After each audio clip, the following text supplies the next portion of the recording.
নিজের ছেলেকে শিখান। এখনো আপনাদের শিখার সময় আছে। আল্লাহ সবাইকে কোরআন বিশুদ্ধ তেলাওয়াত শিখার তৌফিক দেন, আমিন। একটা হাদিস পেলাম, রাসূল পাক সাল্লাল্লাহু আলাইহি ওয়াসাল্লাম বলেছেন যে সূরা বাকারা পড়লো তার গুনাহ মাফ। জোরে বলেন তার গুনাহ মাফ। এবার আরেকটা হাদিস দেখি, এটা আবু হুরায়রা রাদিয়াল্লাহু তাআলা আনহু থেকে বর্ণিত।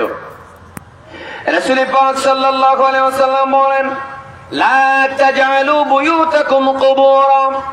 এ আমার সাহাবীরা, তোমরা ঘরকে কবর বানায়ও না।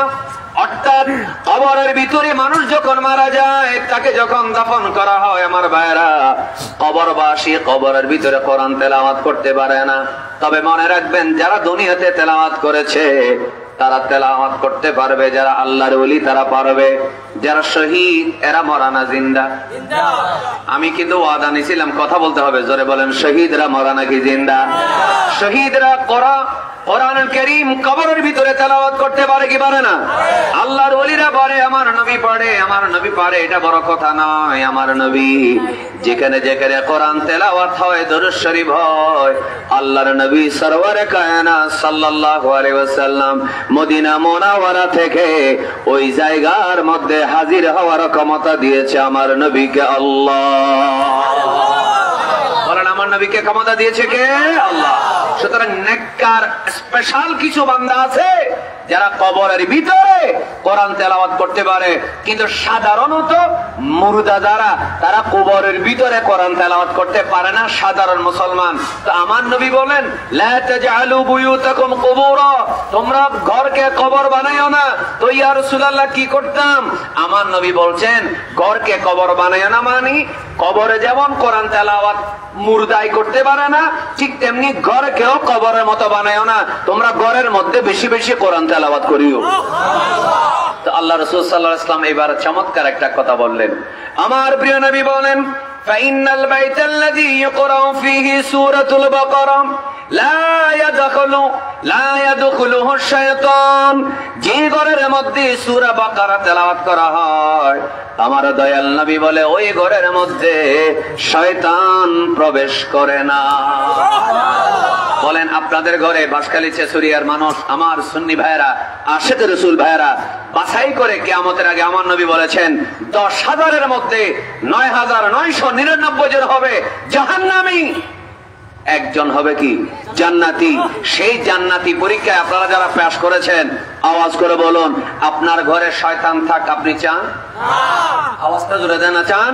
আমি প্রথমে বলেছি একবারে জবাব দিলে 3 বার জিজ্ঞেস করবো না, তখন সময়টা বেঁচে যাবে। বলেন না, শয়তান আপনার ঘরে থাকুক আপনি চান? শয়তান থাকলে কি রহমত হয় না গজব হয়?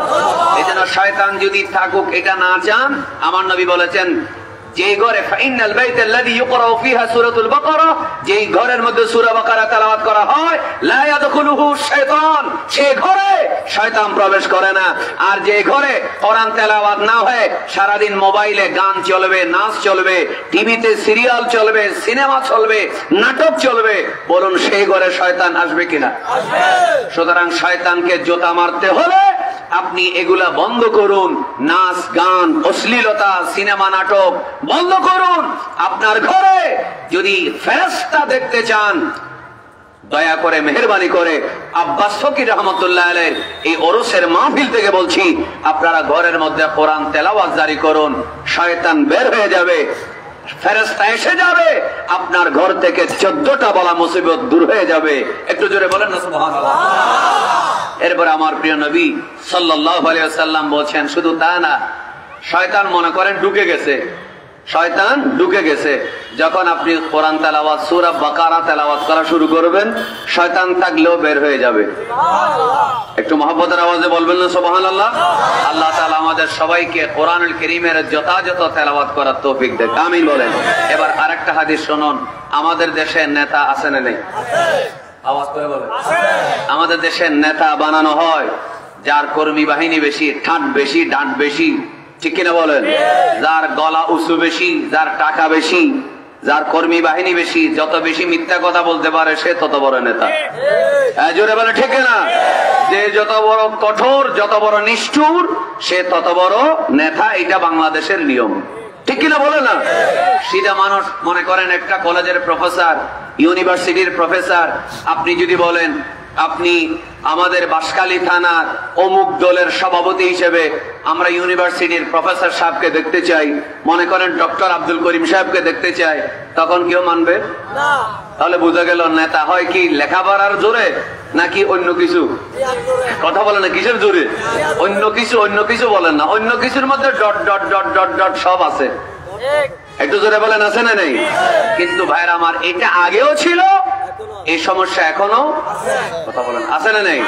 কিন্তু এই সমস্যার পরিবর্তন হোক, আওয়াজ করে বলুন আমরা চাই কি চাই না?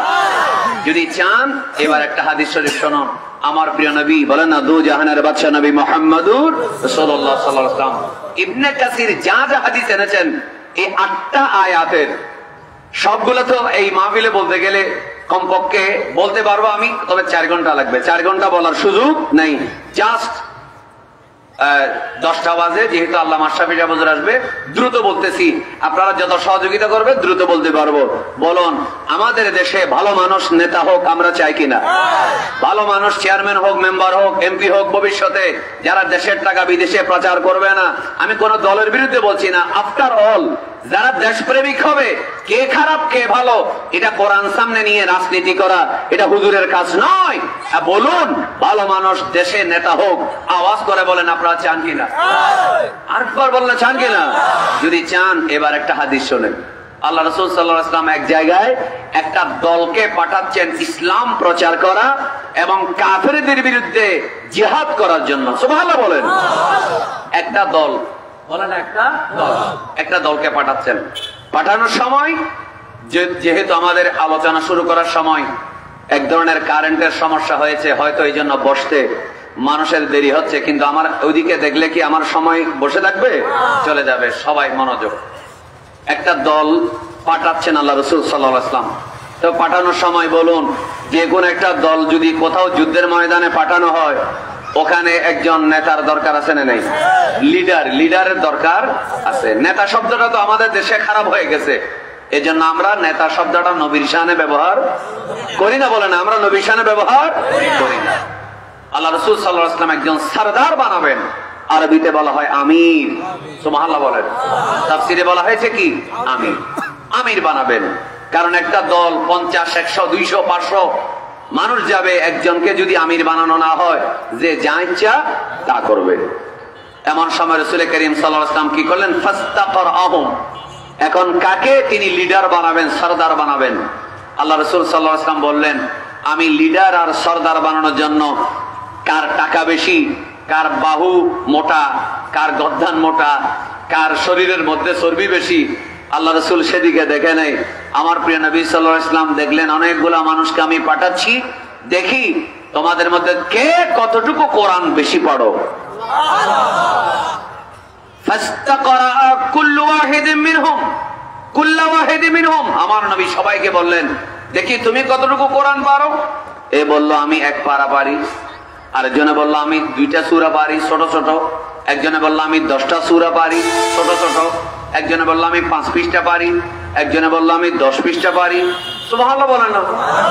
এটা যখন পড়তেছে আরেকজন আসলো, ফাআতা আলা রাজুলিন মান আহদাতুহুম সান্নান। একজন লোকের কাছে আল্লাহ রাসূল আসলেন, বললেন এই বয়স কম। ওই লোকটার বয়স কি? কম।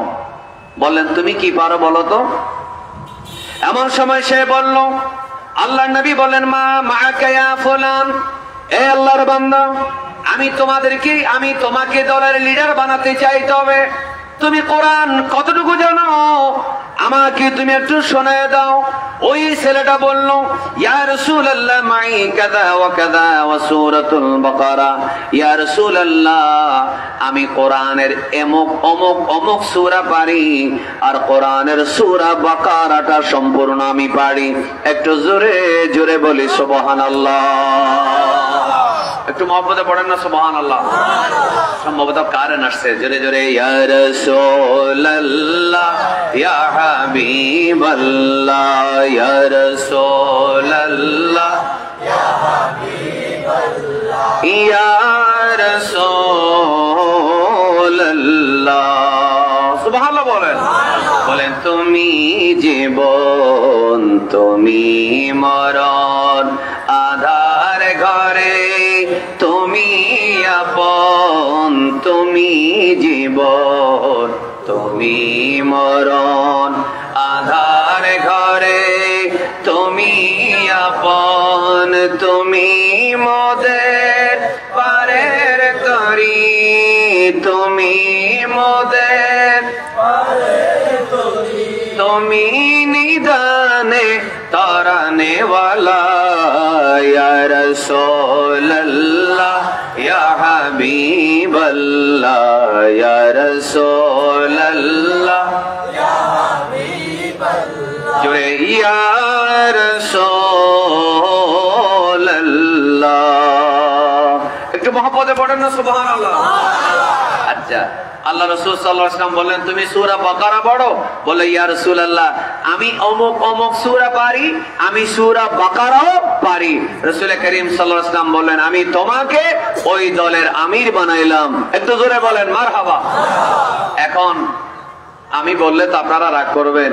এখন দেখা যায় ইসলামী দলের নেতা বানানো হয়, সভাপতি বানানো হয় ইঞ্জিনিয়ার, মাস্টার আর ডাক্তার, ঠিক কিনা বলেন? অথচ আল্লাহ রাসূল ১৩,০০০ বছর আগে আমির কে হবে, লিডার কে হবে, ১৩,০০০ বছর আগে আমার নবী সেটার একটা মূলনীতি দিয়েছেন।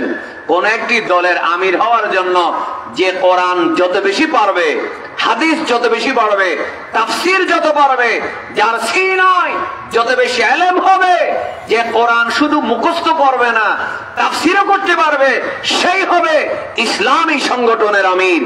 একটু মহব্বতে পড়েন সুবহানাল্লাহ। আমরা বর্তমানে উল্টে গেছি, নাম দিছি ইসলাম, কিন্তু কাজের মধ্যে কোরআন হাদিসের সাথে কোনো সম্পর্ক, যার কারণে অ্যাক্সিডেন্ট আছে না নেই? কথা বলে না কেন, আছে না নেই? আপনারা কি আমার কথায় রাগ করেছেন? রাগ করলেও কিছু করার নাই, কারণ আমার নবী বলছেন সূরা বাকারা সহ অমুক অমুক সূরা পড়ার কারণে, সবার চাইতে বেশি কোরআন পড়ার কারণে, বয়স কম, আমি তোমাকে আমির বানিয়ে দিলাম। এরপরে রাসূল করিম সাল্লাল্লাহু আলাইহি ওয়াসাল্লাম এর আরেকটা হাদিস দেখেন, এটাও ইবনে কাসির এনেছেন। নবী করিম সাল্লাল্লাহু আলাইহি ওয়াসাল্লামের একজন সাহাবীর নাম উসাইদ ইবনে খুদাইর, এটা সহিহ বুখারীর হাদিস। একটু মনোযোগ। একদিন তিনি সূরা বাকারা তেলাওয়াত করতেছেন। বলেন কোন সূরা? সূরা বাকারা তেলাওয়াত করার সময় রাতের বেলা হঠাৎ করে ওনার ঘরে, যে কামরায় তখনকার যুগের সাহাবে কেরামদের পর ১০-১২টা কামরা ছিল না, যে কামরায় তিনি বসে কোরআন তেলাওয়াত করতেছেন, ওই কামরার একদিকে ওনার বাচ্চা ঘুমাচ্ছে মাটিতে, অন্যদিকে ওনার ঘোড়াটা, রুম একটু বড় ছিল, ওনার ঘোড়াটা তিনি বেঁধে রেখেছেন। কারণ ঘোড়া বিনা কারণে লাফায়ও না, ঘোড়া কখনো কাউকে কি করে না, আক্রমণ করে না। করে নাকি? করে না, যেহেতু পুষ্য ঘোড়া, পোষমানা ঘোড়া। তো তিনি রাতের বেলা কোরআন তেলাওয়াত করতেছেন, রুমের এই পাশে ঘোড়া, এই পাশে হচ্ছে ওনার ছেলে ইয়াহিয়া। নাম কি? ওনার ছেলের নাম ইয়াহিয়া। আল্লাহ রাসূল সাল্লাল্লাহু আলাইহি ওয়াসাল্লামের সাহাবী উসাইদ ইবনে খুদাইর রাদিয়াল্লাহু আনহু বলেন, আমি সূরা বাকারা তেলাওয়াত করা শুরু করলাম। ওয়া ফারাসুহু মারবুতাতুন ইনদাহু, কাছেই ঘোড়া বন্ধ, অর্থাৎ ঘোড়াকে বেঁধে রাখা হয়েছে। ইদ জালাতিল ফারাস, যখন সূরা বাকারা তেলাওয়াত করা শুরু করলেন, ঘোড়া লাফাইতে শুরু করলো। সুবহানাল্লাহ। এত আস্তে সুবহানাল্লাহ বললে ওয়াজ আসবে মুখ দিয়ে, একটু জোরে বলেন না সুবহানাল্লাহ। ঘোড়া লাফাইতে কি করলো? শুরু করলো। ফাসাকাতা, তিনি চিন্তা করলেন যেহেতু আমি হয়তো সূরা ফাতিহা পড়তেছি, কোরআনের একটা তাসির আছে না নেই, হয়তো সেই কারণে ঘোড়া লাফাচ্ছে, আমি বন্ধ করি। তিনি চুপ করলেন। ফাসাকানাত, তখন ঘোড়াও শান্ত হয়ে গেল। ফাকারা, আবার তিনি তেলাওয়াত শুরু করলেন। আবারও ফাজালাতিল ফারাস, আবারও ঘোড়া নাচতে শুরু করলো, লাফাতে। আবার তিনি চুপ করলেন, ঘোড়াও থেমে গেল। আবার কিছুক্ষণ পর আবার তেলাওয়াত শুরু, আবারও ঘোড়া নাচতেছে, লাফাচ্ছে। তিনি তেলাওয়াত বন্ধ করলেন, ঘোড়াও থেমে গেল। তিনি চিন্তা করলেন এইভাবে যদি কোরআন তেলাওয়াত চালাইতে থাকি, ঘোড়া যদি গলার রশি ছিঁড়ে নাচতে নাচতে আমার বাচ্চার গায়ের উপরে পড়ে, তাহলে আমার বাচ্চা তো পায়ের নিচে পড়ে মরে যাবে, ঠিক কিনা বলেন? তো তিনি কি করলেন? তিনি তেলাওয়াত বন্ধ করে দিলেন। তেলাওয়াত বন্ধ করার পর সকাল হলো। ও তেলাওয়াত করা অবস্থায় হঠাৎ করে তিনি আকাশের দিকে দেখলেন। সুবহানাল্লাহ বলেন, বলেন না কোন দিকে দেখলেন? আকাশের দিকে দেখলেন। যখন দেখলেন, ইনি দেখলেন রাসূল করিম সাল্লাল্লাহু আলাইহি ওয়াসাল্লামের দরবারে এসে বলতেছেন, ইয়া রাসূলুল্লাহ, আমি দেখলাম আকাশের মধ্যে লাইটের মতো অনেকগুলা, ওই যে আমাদের বিভিন্ন মাহফিলের মধ্যে ছোট ছোট মরিচ বাতি আছে না নেই, ছোট ছোট লাইট দেওয়া হয়, ছোট ছোট ঝিলিমিলি বাতি দেওয়া হয়, এই ধরনের আমি আকাশে অনেকগুলা বাতি দেখতে পাচ্ছি, যেটা আমার ঘরের সালের উপরে কাছাকাছি এসে গেছে। চিন্তা করলাম আকাশে তারা তো অনেক উপরে থাকে, এগুলো আমার ঘরের উপরে এত কাছে, এই লাইট গুলা কিসের লাইট? তো আমি ভয় পেয়ে গেলাম, আমি কোরআন আর তেলাওয়াত না করে রেখে দিলাম। এরপরে রাত শেষ হলো, ফজরের নামাজের সময় রাসূল করিম সাল্লাল্লাহু আলাইহি ওয়াসাল্লামের দরবারে ওই সাহাবী আসলেন। আসার পরে আমার নবী দরবারে ওই সাহাবী বলে, ইয়া রাসূলুল্লাহ, ইয়া হাবিবাল্লাহ, আমি রাতের বেলা এমন এমন ঘটনা হলো, সূরা বাকারা তেলাওয়াত শুরু করলাম, ঘোড়া লাফাতে শুরু করলো, আমি বন্ধ করলাম, ঘোড়ার লাফানো বন্ধ হয়ে গেল। এইভাবে 3 বার হলো। আমি আকাশের দিকে দেখলাম, আমি ছোট ছোট লাইট দেখতে পেলাম। ভয়ের কারণে আমি আর কোরআন তেলাওয়াত করলাম না। আমার দয়াল নবী বললেন, ও সাহাবী, কেন তুমি কোরআন তেলাওয়াত বন্ধ করেছো? তিলকাল মালাইকাতু দানাত লিসাউতিকা ওয়ালাউ ক্বারাতা লাসবাহাতা ইয়ানজুরুন নাসু ইলাইহা লা তাতাওয়ারা মিনহুম। এ সাহাবী উসাইদ ইবনে খুদাইর, শোনো, তুমি সারা রাত যদি সূরা বাকারা তেলাওয়াত করতে, খোদার কসম, ওগুলা লাইট ছিল না, ওগুলা ছিল আল্লাহর ফেরেশতা। আমি তোমাকে বলতেছি, ফজর পর্যন্ত যদি তুমি কোরআন তেলাওয়াত করতা, মদিনার আমার সব সাহাবীরা আল্লাহ রাব্বুল আলামিনের ফেরেশতাদেরকে কপালের চোখে দেখতে পেত। এটা জোরে বলে আল্লাহু আকবার। এটা বুখারী শরীফের হাদিস। আমার আশ্চর্য লাগে, মাহফিলে বসে কোরআন সামনে নিয়ে অশ্লীল কথা বলা হয়, নবীর নাম বলা হয়, হয় কিনা? কথা বলা হয় কিনা? এরা আবার মনে করে নিজেদেরকে কোরআনের কন্ডাক্টর, ঠিকাদার মনে করে, অথচ এই ধরনের কোন একটা হাদিস রেফারেন্স সহ আপনি তাদের মাহফিলে শুনবেন না। কোরআনের তাফসীরের নাম দিয়ে রাজনীতি করে কিনা? একটু বলে না, করে কিনা? আপনি কোরআনের তাফসীর করবেন, সেখানে দলাদলি করবেন। আপনার যদি রাজনীতি করার ইচ্ছা হয়, আপনি রাজনৈতিক সমাবেশ করবেন, ঠিক কিনা বলেন? আমি কোন মানুষকে কটাক্ষ করছি না, আমি বলছি আপনি যখন তাফসীর করবেন, আপনি ওই আয়াত, ওই হাদিস, একটা নির্দিষ্ট টপিক নেবেন, সেই টপিকের আন্ডারে তাফসীরে কি আছে, কোন কোন হাদিস আছে বলুন, এগুলো বলা, এগুলো মুফাসসিরের দায়িত্ব আছে না নেই? সেগুলো না বলে কতক্ষণ একে খোঁচা মারবেন, কতক্ষণ একে গুদা মারবেন, বলেন এটা কোরআনের তাফসীর বলা যাবে? আপনারা আমার কথায় মনে কষ্ট করে নিচ্ছেন? এগুলাকে বলা হয় কোরআনের তাফসীর। আপনারা হয়তো বলতে পারেন, হুজুর আপনি নিজেকে কাবিল বলতেছেন না। আমি নিজেকে কাবিল বলতেছি না, তাফসীরে যা আছে আমি শুধু পরে পরে শোনাচ্ছি। সুবহানাল্লাহ বলেন না? আল্লাহ আমাদের সবাইকে বুঝার তৌফিক দেন, আমিন বলেন। আমার প্রিয় নবী সাল্লাল্লাহু আলাইহি ওয়াসাল্লাম বলেন, যদি তুমি ফজর পর্যন্ত কোরআন তেলাওয়াত করতে, তাহলে তুমি নিজের চোখে দেখতে এবং মদিনার সব সাহাবীরা আল্লাহর ফেরেশতাদেরকে দেখতো। তাহলে বলুন, কোরআন তেলাওয়াত করলে কি নাজিল হয়? জোরে বলেন, কি নাজিল হয়? ফেরেশতা নাজিল হয়। এবার আসুন, আর লম্বা তাফসীর করলে আপনারা দেরি হয়ে যাবে, 8 আয়াতের কথা বলতে হবে। বলেন, আলিফ লাম মিম, আল্লাহু আ'লামু বিমুরাদিহি ওয়া রাসূলুহু সাল্লাল্লাহু আলাইহি ওয়াসাল্লাম। তাফসীরের মধ্যে আছে আলিফ লাম মিমের অর্থ আল্লাহ এবং তার রাসূল ভালো জানেন। আলিফ লাম মিম, আলিফের অর্থ কি, লামের অর্থ কি, মিমের অর্থ কি, তাফসীরে অনেক কথা আছে, কিন্তু মূল কথা হলো আলিফ লাম মিম, এই তিনটা হলো আল্লাহর দেওয়া আমার নবীর সাথে কথা বলার পাসওয়ার্ড। এগুলার অর্থ কি, এগুলো আল্লাহ ভালো জানেন, আমার নবী ভালো জানেন। সুবহানাল্লাহ বলেন। এগুলার অর্থ আছে কোরআনে, অনর্থক কিছু আছে?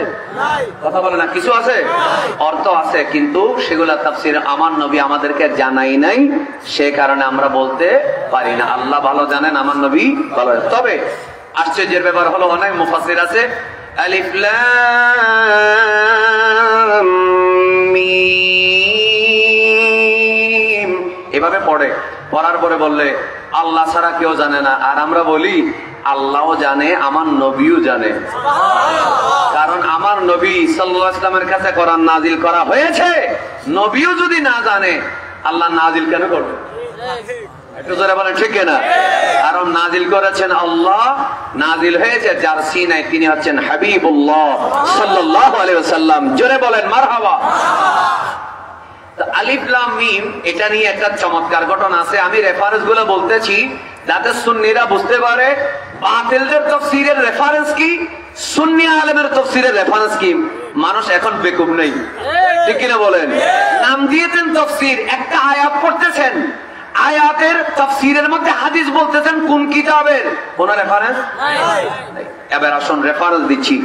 তাফসীরে কবির, লেখক আল্লামা ইমাম ফখরুদ্দিন রাজি রাহমাতুল্লাহ আলাইহি। চিল্লায়ে বলেন মারহাবা। কিতাব, তাফসীরে কিতাবটার মূল নাম মাফাতিহুল গায়ব, ওটাকে তাফসীরে কবির বলা হয়, কিন্তু ওনার লেখকের নাম হচ্ছে ইমাম ফখরুদ্দিন রাজি রাহমাতুল্লাহ আলাইহি। উনি বলছেন একদিন আমার নবী সাল্লাল্লাহু আলাইহি ওয়াসাল্লাম মদিনায় যখন সূরা বাকারা নাজিল হলো, তিনি ঘরের মধ্যে বসে বেশি বেশি কোরআন তেলাওয়াত করতেন। আপনারা জানেন তো, ওনারা জানেন কিনা? আমার নবীকে কোরআন তেলাওয়াত কম করতেন না বেশি করতেন? এত বেশি করতেন, আল্লাহ সূরা কিয়ামার মধ্যে কি বলেছেন শোনেন।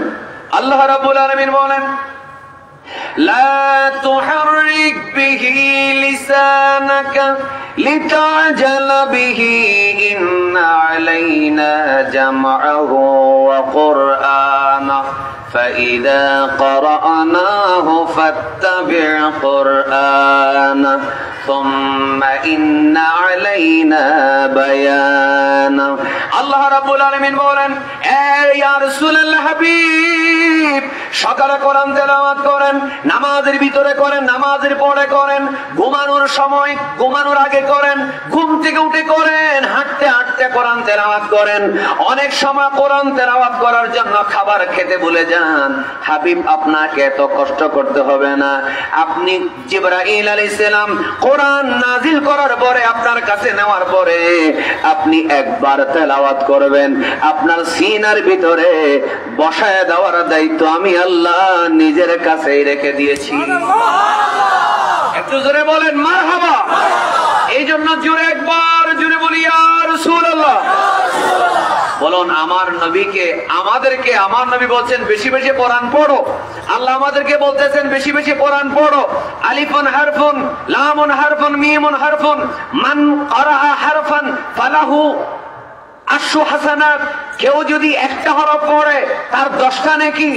আমার নবী বলেন, লাম আকুল, আমি বলি নাই, লা আকুল, আমি বলছি না, আলিফ লাম হরফ, আলিফ লাম মিম হরফ, আলিফ লাম মিম তিনটাকে একটা হরফ বলি না। আলিফুন হারফুন, লামুন হারফুন, মিমুন হারফুন। আলিফ একটা হরফ, লাম আরেকটা হরফ, মিম আরেকটা হরফ। এই 3টা হরফ বলার সাথে সাথেই আল্লাহ 3 দশে 30টা সওয়াব দিয়ে দিবে। তাকবীর, আল্লাহু আকবার, সালাত, নারে কুসিয়া। আমার দয়াল নবী শোনেন, আমার দয়াল নবী আমাদেরকে বলছেন বেশি বেশি কোরআন পড়তে। আর আমার নবী যখন বেশি বেশি পড়তেছেন, আমার আল্লাহ বলছেন আপনারা এত কষ্ট করতেছেন, আমি আল্লাহ মানা করে দিলাম, আপনি এত কষ্ট করার দরকার নেই, আপনি 2-1 বার পড়লেই আপনার মুখস্থ থেকে যাবে। বলেন আমার নবীকে কোরআন ভুলে যাবে? এই জন্য হাফেজ সাহেব যারা আছেন, এখানে হাফেজ আছে, এদেরকে হাফেজ শেষ করার পরে আরো 1 বছর 2 বছর দাওরা আছে না? দাওরা আছে, শুধু তা না, হাফেজ শেষ করার পরে প্রতিদিন ফজরের নামাজ পড়ে। যারা ভালো হাফেজ এরা প্রতিদিন 1 পারা 2 পারা 3 পারা কোরআন শরীফ পড়ে। কেন? কোরআন ভুলে যাওয়ার জন্য নাকি মনে রাখার জন্য? কিন্তু আমার নবীকে আল্লাহ বললেন আপনি ভুলবেন না, গ্যারান্টি আল্লাহর। তাহলে সেসুরিয়ার মাহফিলে যারা বসছেন একবার চিল্লায়ে বলেন, আমার নবীর সাথে সাধারণ মানুষের কোনো তুলনা আছে? যারা বলে নবী সাধারণ মানুষ, তাদেরকে বলবো আল্লাহ কি বলতেছে, তুই কি বলিস? আল্লাহ বলতেছে আপনি লা তুহাররিক বিহি লিসানাকা লিতা'জালা বিহি ইন্না আলাইনা জামাহু ওয়া কুরআনা।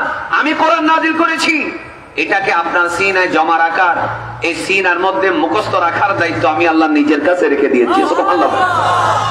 আসুন, রাসূল করিম সাল্লাল্লাহু আলাইহি ওয়াসাল্লাম কোরআন তেলাওয়াত করতেন সূরা বাকারা। তো তেলাওয়াত করার সময় এক ইহুদি ওনার ঘরের পাশ দিয়ে যাচ্ছে। মদিনা শরীফে ইহুদি আছে না নেই? এই ইহুদির কথা সামনে ওই লাস্টে 6, 7 নম্বর 8 নম্বর আয়াতের মধ্যে আসবে ইনশাআল্লাহ। বলেন ইনশাআল্লাহ। রাসূল করিম সাল্লাল্লাহু আলাইহি ওয়াসাল্লাম কোরআন তেলাওয়াত করছেন সূরা বাকারা, যখন পড়লেন এভাবে আলিফ লাম মিম। আচ্ছা, আল্লাহু আকবার বললে কি গুনাহ হয় না সওয়াব হয়? একটু মহব্বতের আওয়াজে বলেন তো আল্লাহু আকবার। আচ্ছা, আলেম ওলামারা যারা আসতেছেন তাদেরকে আমরা অন্তর থেকে তারহিব জানাচ্ছি, একটু জোরে বলেন মারহাবা। আচ্ছা, মনোযোগ রাখেন, সময় কিন্তু জাস্ট টাইমে আমাদের আলোচনা শেষ করে দিতে হবে। তো তেলাওয়াত করতেছেন, ইহুদি যাচ্ছে, গিয়ে তার ভাইকে, তার নাম হচ্ছে আসলাম বিন হুয়াই, তারপরে না ও আখতাব, আর তার ভাইয়ের নাম হচ্ছে হুয়াই বিন আখতাব, হুয়াই বিন আখতাব। আবার হুয়াই বিন আখতাবের মেয়েকে আল্লাহ রাসূল সাল্লাল্লাহু আলাইহি ওয়াসাল্লাম বিয়ে করেছেন। বাপ ছিল ইহুদি, মেয়ে হচ্ছে আমার নবীর স্ত্রী, সমস্ত ঈমানদারদের মা। এজন্য সবাই জোরে বলেন তাকদীরের মালিক কে? হুয়াই বিন আখতাব হচ্ছে ইহুদি, সেই ইহুদি অবস্থায় মারা গেছে, কিন্তু ওনার মেয়ে আল্লাহ রাসূল সাল্লাল্লাহু আলাইহি ওয়াসাল্লামের স্ত্রী। সুবহানাল্লাহ বলেন। আচ্ছা, তো হুয়াই বিন আখতাব তারা দুই ভাই, হুয়াই বিন আখতাব এবং তার আরেক ভাই, দোনো ভাই বললো একজন আরেকজনকে, বলতেছে এরা আবার মদিনা শরীফের মধ্যে মোটামুটি নেতা গোছের ইহুদি, বলল আচ্ছা আমি ওরা তো আর আমার নবীকে নবী বলে না, মুহাম্মদ বলতেছে, বলে না সাল্লাল্লাহু আলাইহি ওয়াসাল্লাম। পাশ দিয়ে আসছিলাম, তিনি কি একটা তেলাওয়াত করতেছেন, আলিফ লাম মিম, এগুলো কি কোনো অর্থ আছে? বলতেছে এটা কি পড়লো? তখন হুয়াই বিন আখতাব বলল তুমি কি নিজের কানে শুনেছো? বলল হ্যাঁ আমি নিজের কানে শুনছি, আল্লাহ রাসূল বলতেছে আলিফ লাম মিম। তখন হুয়াই বিন আখতাব বলল আমি পাইছি এই ইসলামের নবীকে আমি বিতর্ক করে ডিবেটের মধ্যে হারিয়ে দিতে পারবো। নাউজুবিল্লাহ বলেন। আচ্ছা, আল্লাহ রাসূলের সাথে বিতর্ক করে হারিয়ে দেওয়ার মতো ক্ষমতা কারো আছে? সে আসছে, খেয়াল করে ইমাম ফখরুদ্দিন রাজির তাফসীরে কবির এবং ইবনে কাসিরের মধ্যে আছে, তাফসীর ও কোরআনুল আযীমে। আসার পরে বলল আখিরি নবী মুহাম্মদুর রাসূলুল্লাহ সাল্লাল্লাহু আলাইহি ওয়াসাল্লাম, সে তো আর আখিরি নবী বলেন, আমার নবীর নাম ধরে বলল, আমি আদবের কারণে বললাম। সে বলল তোমার উপরে যে কোরআন নাজিল হলো, ওই কোরআনে তুমি যে কিছুক্ষণ আগে একটা সূরা পড়েছো, ওই সূরা তুমি আবার আমার সামনে পড়ো। এমন সময় আমার দয়াল নবী বললেন আবার পড়বো, বলেন আবার পড়ো। আল্লাহ রাসূল সাল্লাল্লাহু আলাইহি ওয়াসাল্লাম আবার পড়লেন আলিফ লাম মিম। এইভাবে পড়ার পরে হুয়াই বিন আখতাব ডাক দিয়ে বলে থামো, আল্লাহ রাসূল সাল্লাল্লাহু আলাইহি ওয়াসাল্লামের মধ্যে আমার ভাইরা কোন অহংকার আছে? আওয়াজ করে বলেন অহংকার আছে? আল্লাহ নবী থেমে গেলেন, বললেন কি চাও, কি প্রশ্ন করবা বলে দাও। বলে এগুলার অর্থ কি? আল্লাহ রাসূল সাল্লাল্লাহু আলাইহি ওয়াসাল্লাম তাকে তো বলবে না, এজন্য আমার নবী বললেন আল্লাহু আ'লাম বিমুরাদিহি, এগুলার অর্থ কি এগুলো আমার আল্লাহই ভালো জানে। জোরে জোরে বলি মারহাবা। এই কথা বলার পরে হুয়াই বিন আখতাব ইহুদি বলল আমি জানি এগুলার অর্থ কি। বলে তুমি কি জানো? আল্লাহ নাজিল করলো আমার উপরে জিবরাইল আলাইহিস সালামের মাধ্যমে, আবার তুমি কি জানো? বলো আমি জানি। তখন আল্লাহ রাসূল মুস্কি হেসে রাগ করলেন না, থাপ্পড় মারলেন না। ইসলামের মধ্যে অশান্তি আছে? কথা বলেন আছে? আশ্চর্য হয়ে যায় যারা সুন্নিদেরকে আঘাত করে, যারা মাজারে আঘাত করার জন্য চেষ্টা করে, মাজারের মধ্যে হামলা করে, আগুন দিয়ে লুটপাট করে। আমার ভাইরা, এমন অনেক মানুষ আছে যারা নিজেদেরকেই নিজেরা আবার মেরে মেরে হত্যা করে, ঠিক কিনা বলে? একদিকে মাজারে হামলা করে, একদিকে মাজারে আগুন দেয়, কালকেও দিয়েছে। আবার অন্যদিকে তারা নিজেরাই নিজেদেরকে 10 জন 12 জন একসাথে খুন করে, শুধু দলাদলি গ্রুপিং এর কারণে। আছে না নেই? অথচ কোন সুন্নি কখনো বলে নেই, এগুলা মিডিয়ায় বলছি, সাহস করে কারো যদি সাহস থাকে ফুরকান কাদির কাছে আসো। কোন সুন্নি কখনো বলে নেই তাবলীগ জামাতে যারা যায় সবাই কাফের। আমরা কখনো বলেছি? যারা বাতিল আকীদা পোষণ করে তারা কাফের, কিন্তু কোন একটা মাঠে গেলেই কেউ কাফের হয়ে যায় না, ঠিক কিনা বলে না? কেউ একটা মাঠে গেছে গেছে, নামাজ পড়তে গেছে, দোয়া করতে গেছে, এই জন্য কাফের হয়ে গেছে আমরা বলি নাই। আশ্চর্যের ব্যাপার হলো কোন সুন্নি আলেম বলেন এগুলো ইহুদিদেরকে মারো, কিন্তু তারা নিজেরা নিজেদের দলের দলাদলি গ্রুপিং এর কারণে নিজেরাই হামলা করে 12 জন মানুষকে হত্যা করেছে। একটু জোরে বলেন নাউজুবিল্লাহ। তাহলে বোঝা গেল এদের ভিতরে সব আছে, পাগড়ি আছে, টুপি আছে, দাড়ি আছে, কোরআন আছে, এলেম কালামও কিছু কিছু আছে, কিন্তু ইসলাম নাই। ছেলে বলেন ইসলাম, আমার গাড়ি সাক্কা সিদ্ধ করে দিবেন, বলেন না কি নাই? ইসলাম নাই বলেন না, আওয়াজ করবেন না কি নাই? ইসলাম যার মধ্যে থাকে সে কখনো নিজের ভাইকে হত্যা করতে আসছে। যে ব্যাপার, আমি কি কোন ভুল কথা বলেছি? এরা নিজেদেরকে নিজেরা মারে নাই। জবাইর গ্রুপকে 7 গ্রুপ মেরেছে, তবলিগের দুটো গ্রুপ। আশ্চর্য হয়ে যায়, এটা কেমন ইসলাম? অথচ আল্লাহর ওলিরা হযরত খাজা গরিব নওয়াজ 90 লক্ষ হিন্দুর কলিজায় ইসলামের, তাওহীদের, রিসালাতের, লা ইলাহা ইল্লাল্লাহু মুহাম্মাদুর রাসূলুল্লাহ সাল্লাল্লাহু আলাইহি ওয়াসাল্লাম এই কলেমার নূর 90 লক্ষ হিন্দু বৌদ্ধ চাকমার কলিজার ভিতরে ফিট করে দিয়েছেন। কাউকে আঘাত করেন নাই, ভালোবাসা দিয়ে, বেলায়েত দিয়ে, দাওয়াত দিয়ে, ইসলামের সৌন্দর্য প্রদর্শন করে। একটু জোরে বলেন সুবহানাল্লাহ। আর তোমরা নিজেরা নিজেদের দলের মানুষকে খুন করে আমাদেরকে বলতেছো মাজার পূজারি। বলেন আমরা কি মাজার পূজা করি না জিয়ারত? আবার ছেলে বলেন আমরা কি পূজা করি নাকি জিয়ারত? যাদের কাছে নিজেদের ভাই নিরাপদ নয়, যাদের কাছে নিজের দলের লোক নিরাপদ নয়, শুধু নেতার গ্রুপিং এর কারণে একটা মুসলমান ভাইকে হত্যা করতে পারে, তার মধ্যে সব আছে। আওয়াজ করে বলেন ইসলাম। আপনারা কি আমার কথা রাগ করতেছেন? আল্লাহ রাসূল রাগ করে নেই। বলেন আল্লাহ রাসূল কি করে রাগ? বলেন আচ্ছা তুমি বলো আলিফ লাম মিম অর্থ কি? আল্লাহ রাসূল মুস্কি হেসে বলতেছেন নাজিল হয়েছে নবীর উপর, কিন্তু আমার নবী মুস্কি হেসে বলতেছেন তুমি বলো। সে বলল আলিফের কারণ কোরআন শরীফে যারা মাদ্রাসায় পড়েছেন প্রত্যেক অক্ষরের একটা মান আছে। মান আছে না নেই? আলিফের মান 1, লামের মান 30, মিমের মান 40। তো সে বলল আলিফের মান 1 এটা ঠিক আছে, লামের মান 30 এটাও ঠিক আছে, মিমের মান 40 এটাও ঠিক আছে। তো সে নিজের থেকে বলতেছে 1, 30, 40 তিনটা যোগ করলে 71 হয়। কত হয়? 71। 1 লাম 30 মিম কত? 40, তাহলে কত হয়?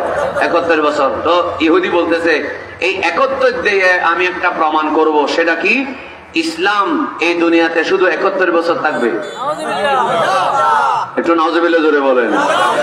রাসূল কারীম সাল্লাল্লাহু আলাইহি ওয়াসাল্লামের রাগ উঠার আমাদের হলে রাগ উঠবে না? কিন্তু আল্লাহ রাসূল সাল্লাল্লাহু আলাইহি ওয়াসাল্লাম হচ্ছেন রাহমাতুল লিল আলামিন। আওয়াজ করবেন না রাহমাতুল লিল। আমার নবী রাগ করেন নাই। আমার নবী সাল্লাল্লাহু আলাইহি ওয়াসাল্লাম বললেন কি বলেছো? বলে 71 বছর থাকবে, আর বেশি থাকবে না। তখন আল্লাহ রাসূল সাল্লাল্লাহু আলাইহি ওয়াসাল্লাম কি বললেন শুনেন। আলিফ লাম মিম সাদ।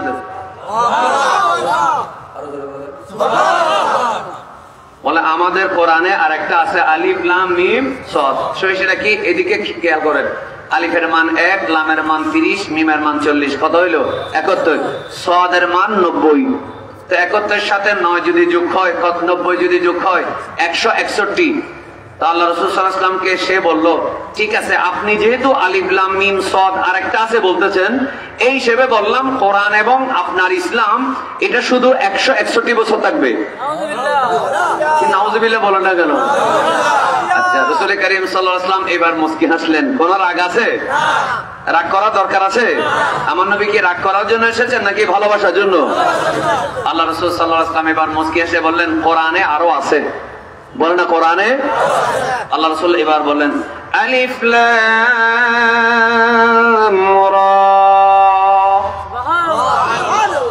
আলিফ লাম আছে না? আছে। আলিফের মান 1, লামের মান কত? বলছি না কিছুক্ষণ আগে? রার মান 200। একটু মহব্বতে বলেন না সুবহানাল্লাহ। তাহলে কত হইলো? 1 আর 30 কত? 31। রা যদি 200 হয় তাহলে কত? 231। সে বলল তাহলে তো 71ও না 161ও না, এখন তো মনে হচ্ছে কোরআন শরীফ 231 বছর থাকবে। আল্লাহ রাসূল সাল্লাল্লাহু আলাইহি ওয়াসাল্লাম বলেন আন্দাজি বক বক করিও না, আমাদের আরো আছে কাফ হা ইয়া আইন সাদ হা মিম। সে বলল আপনার সাথে আর বিতর্ক করব না, ইসলাম আল্লাহ যতদিন রাখে ততদিন থাকবে। বলেন ১৩,০০০ বছর পরেও এখনো কোরআন আছে না নেই? আল্লাহ রাব্বুল আলামিন বলেন ইন্না নাহনু নাযালনা যিকরা ওয়া ইন্না লাহু লাহাফিজুন। আল্লাহ রাব্বুল আলামিন বলেন আমি আল্লাহ কোরআন নাজিল করলাম, এই কোরআন হেফাজত করার দায়িত্ব আমার। এই জন্য কোরআনকে কেউ কখনো ধ্বংস করতে পারবে না। কোরআনের সমস্ত কপি আল্লাহ না করুক, যদি কোনো কারণে যদি নষ্ট হয়ে যায়, কোরআনের কপিগুলা যদি কেউ আগুন দিয়ে পুড়িয়ে ফেলে, আমার ভাইরা সারা পৃথিবীতে লাখো লাখো হাফেজে কোরআনের সিনা আছে না নাই? এই কোরআন হাফেজে কোরআনের সিনাকে আমার আল্লাহ তাআলা দুনিয়ার লৌহে মাহফুজ বানিয়েছেন। একটু জোরে কি বলা যাবে না মারহাবা? এই জন্য আমার ভাইরা কোরআন আছে, অন্যান্য কিতাব নাজিল হলো, অন্যান্য কিতাব নাজিল হলো ইহুদিদের কিতাব, ইহুদিদের উপরে যেটা নাজিল হলো তাওরাত, এরা নিজেরাই সেটাকে পরিবর্তন করে ফেললো, উল্টা পাল্টা করে ফেললো, তাহারিফ করে ফেললো, আরবিতে বলা হয় তাহারিফ। ইনজিল নাজিল হলো ঈসা আলাইহিস সালামের উপরে, খ্রিস্টানরা নিজেরাই নিজের ধর্মের গ্রন্থকে নষ্ট করে ফেললো। কিন্তু আমার ভাইরা কোরআন নাজিল হলো আমার নবীর উপরে, ১৫০০ বছর পরে কোরআন আছে না নেই? এবার বলেন কোরআন রক্ষা করেছেন কে? এই জন্য আমার ভাইরা যত মুজিজা, রজব মাসের মধ্যে মেরাজ হলো, মেরাজুন নবী সাল্লাল্লাহু আলাইহি ওয়াসাল্লাম আমার নবীর মুজিজা, আল্লাহ নবীর সিনা সাক হলো আমার নবীর মুজিজা, আমার নবী আরশ মুআল্লার মধ্যে গেলেন, এটা আমার নবীর মুজিজা। আল্লাহ নবী সরকারে দো আলম সাল্লাল্লাহু আলাইহি ওয়াসাল্লাম ১ গ্লাস দুধ ৭০ জনকে খাওয়ালেন, এটা আমার নবীর মুজিজা। কিন্তু আমার ভাইরা নবীজির সবচেয়ে বড় মুজিজা হলো যালিকাল কিতাবু লা রাইবা ফীহি হুদাল লিল মুত্তাকিন। বলেন কোরআন এটা হেদায়েত কার জন্য? লা রাইবা ফীহি। বলেন কোরআনের মধ্যে কোনো সন্দেহ নাই। আওয়াজ করে বলেন কোনো সন্দেহ নাই। এবার আমি আপনাদেরকে কয়েকটা উদাহরণ দিই। বলুন কোরআনের মধ্যে আগে যে কথা বলা হয়েছে, পরে যখন সেটা কি হয়ে গেল, বাস্তবায়ন হয়ে গেল, এটার দ্বারা কি প্রমাণ হলো? কোরআন কি মিথ্যা প্রমাণ হলো নাকি সত্য? আমি কয়েকটা উদাহরণ দিচ্ছি আপনাদেরকে। আল্লাহ তাআলা বললেন ইন্না ফাতাহনা লাকা ফাতহাম মুবিনা। আপনাদের কি খারাপ লাগতেছে? আমি কি জোকস কমেডি করব নাকি কোন হাদিস বলবো? কোরআন হাদিস বললে অন্তরে ভালো লাগে, জোকস আর কমেডি করলে হাসি আসে, মজা লাগে, কিন্তু কলবের নূর চলে যায়। জোরে বলেন ঠিক না? এজন্য মনোযোগ। আল্লাহ রাসূল সাল্লাল্লাহু আলাইহি ওয়াসাল্লাম কি বলছিলাম? কোরআনের মধ্যে কোনো সন্দেহ নাই, কোনো সন্দেহ নাই। কেমন সন্দেহ নেই? একটা উদাহরণ, ৬ষ্ঠ হিজরি, বলে না কি হিজরি? ৬ষ্ঠ হিজরিতে আমার নবী যখন মক্কায় যাচ্ছিলেন উমরা করার জন্য, কাফেররা বাধা দিল। হুদাইবিয়ার জমিনে রাসূল করিম সাল্লাল্লাহু আলাইহি ওয়াসাল্লামের সাথে সুলহে হুদাইবিয়া হলো, কাফেরদের সাথে আমার নবীর চুক্তি হলো। আল্লাহ রাসূল সাল্লাল্লাহু আলাইহি ওয়াসাল্লাম ঘটনা সংক্ষেপ, আমার নবী হুদাইবিয়া থেকে আবার মদিনায় ফিরে গেলেন। কাফেরদের মধ্যে আবেগ আছে না নেই? ইমানদারদের মধ্যে আবেগ আছে না নেই? সাহাবীদের মধ্যে কি আছে? আবেগ আছে। তো সাহাবীরা বললেন ইয়া রাসূলুল্লাহ, আমরা যাচ্ছিলাম আপনার সাথে, কাবা বাইতুল্লাহ আর আপনি রাসূলুল্লাহ, সুবহানাল্লাহ বলেন না? আপনার সাথে তো আল্লাহ আছেন, বদরের ময়দানে আল্লাহ আপনাকে সাহায্য করেছেন ফেরেশতা দিয়ে, সুবহানাল্লাহ বলেন না? আল্লাহ আপনাকে এত ভালোবাসেন, আপনি তুতু মুবারক ফেললে পুরা শুকনা কুয়া ভরে যায়, আর আপনি কেন কাফেরদের সাথে চুক্তি করে পিছনে আসবেন? আপনি তো সামনে যাবেন। তা আমার নবী সাল্লাল্লাহু আলাইহি ওয়াসাল্লাম এবং সাহাবীদেরকে সান্ত্বনা দেওয়ার জন্য আল্লাহ সূরা ফাতাহ নাজিল করে দিয়েছেন। সূরাতুল ফাতহ, ফাতহান মানে বিজয়, ফাতিহা না, সূরাতুল ফাতহ। এটা কয় পারায়? 26 নম্বর পারা, 26 পারায় সূরা ফাতহ নাজিল করলেন। তো সূরা ফাতহের মধ্যে আল্লাহ কি বললেন? ইন্না ফাতাহনা লাকা ফাতহাম মুবিনা। হাবিব, ও আমার হাবিবের সাহাবীরা শোনো, আমি আল্লাহ স্পষ্ট বিজয় আপনাদেরকে দান করেছি। আপনাকে আমি স্পষ্ট বিজয় কি দিয়েছি? দান করেছি। আচ্ছা আপনারা বলুন, মক্কা বিজয় হয়েছে কি ৬ষ্ঠ হিজরিতে না ৮ম হিজরিতে? মক্কা বিজয় হয়েছে ২ বছর পরে। আর আমার আল্লাহ বলছেন আমি আপনাকে বিজয় দিলাম যদি কোরআন আল্লাহর কালাম না হতো, আমার আল্লাহ কিভাবে নিশ্চিত ভাবে বলে দিলেন আমি আপনাকে মক্কা বিজয় দিলাম। গোটা পৃথিবীর কাফেররা যদি মক্কা বিজয় হতে বাধা দিতে পারত, এরা বলতে পারত কোরআন এটা ভুল, কোরআনের মধ্যে মিথ্যা আছে। আল্লাহ বলেছে মক্কা বিজয় দিলাম, অথচ আমার নবী কি করতে পারে নাই, মক্কা বিজয় করতে পারে নাই। এটা প্রমাণ করার তাদের জন্য সুযোগ ছিল, কিন্তু কোরআন তো আল্লাহর কালাম। একটু মহব্বতের আওয়াজে বলবেন না সুবহানাল্লাহ? আচ্ছা, আপনাদের এই ছেলেগুলো কোথায় যায়? এই ছেলেগুলি কোথায় যায়? টিকটক করার জন্য যায় নাকি? হ্যাঁ, টিকটক মার্কা ছেলেগুলো কি জন্য আসছে কেন মাহফিলে? হ্যাঁ, এই টিকটক মার্কা ছেলে এখানে বসার দরকার কি ছিল? আরেক ফাজিল এগুলোকে, এগুলো মাঝখানে কোরআন তেলাওয়াত, কোরআনের আলোচনা হচ্ছে, কোথায় গেছে এগুলো? কিসের বসবাস করতে গেছে? এগুলো সাজানো হচ্ছে একসাথে। আপনাদের অসুবিধা হচ্ছে নাকি? কোরআন কারীমের আলোচনা করছি, খারাপ লাগতেছে? বললাম আল্লাহ বলছেন ইন্না ফাতাহনা লাকা ফাতহাম মুবিনা, কোরআনের আয়াত। আল্লাহ বলছেন আমি আপনাকে বিজয় দিলাম। কারণ আমার নবীর সাহাবায়ে কেরামের মধ্যে মনের মধ্যে একটু দুঃখ আছে না নেই? আমরা কেন ফিরে আসবো? ষষ্ঠ হিজরিতে আল্লাহ বলেন আমি বিজয় দিলাম, অথচ এই বিজয় পেয়েছে 2 বছর পরে। কয় বছর পরে? আল্লাহ বলেন আমি বিজয় দিলাম, যখন 2 বছর পরে মক্কা বিজয় হলো, প্রমাণ হলো আমার আল্লাহ এই কোরআন নাজিল করেছেন। বলেন এই কোরআনের মধ্যে কোনো সন্দেহ? এবার বলেন আলেম ওলামারা সূরা রুম আছে না নেই? আমি 2-3টা উদাহরণ দিচ্ছি, বলেন না সূরা রুম আছে না নেই? সূরা রোম চিনেন? রোম আর ফারস্য 2টা পরাশক্তি ছিল। বর্তমানে রাশিয়া, আমেরিকা, চাইনা, এই যে সুপার পাওয়ার, একজন আরেকজনের ডর লাগায়, ঠিক কিনা বলেন? রাশিয়া ইউক্রেন যুদ্ধ কেন হয়েছে আপনারা তো জানেন। সেখানে কি ইউক্রেনে কি মুসলমান আছে? না। ইউক্রেনের মধ্যে এই হামলা করা সবকিছু কারণ কি? সুপার পাওয়ারের দ্বন্দ্ব। আমেরিকা রাশিয়ার কি এরাও খ্রিস্টান, ওরাও খ্রিস্টান, কিন্তু সুপার পাওয়ার নিয়ে মারামারি কামড়াকামড়ি আছে না নেই? আছে। ঠিক তেমনি তখনকার যুগে 2টা পরাশক্তি ছিল, একটার নাম রোম আর একটার নাম পারস্য। ফারস্যের লোকেরা ছিল আগুন পূজারী, মূর্তি পূজারী। রোমের লোকেরা ছিল আহলে কিতাব, অর্থাৎ ইহুদি বা খ্রিস্টান। এখন সাধারণত মনে রাখবেন, মুসলমানরা যদি 2টা দলের বিরুদ্ধে যখন কথা হয়, তখন মনে রাখতে হবে যারা মুশরিক তারা মুসলমানদের থেকে বেশি দূরে, আর ইহুদি খ্রিস্টানরা মুসলমানদের থেকে কম দূরে, ঠিক কিনা বলেন? কারণ ইহুদি খ্রিস্টানদের কাছে কিতাব আছে না নেই? কথা বলেন না, আছে না নেই? এই জন্য আহলে কিতাব হওয়ার কারণে তারা একটু কাছে, আর মুশরিকরা হচ্ছে মুসলমানদের দিকে একটু কি দূরে। এগুলো জানতে হবে। আমাদের ছেলেরা ইতিহাস জানতে চায় না। যখন রোম আর ফারস্যের মধ্যে যুদ্ধ হলো, খেয়াল করেন, রোম আর ফারস্য কি হলো? যুদ্ধের মধ্যে ফারস্য জিতে গেল, রোমেরা হেরে গেল।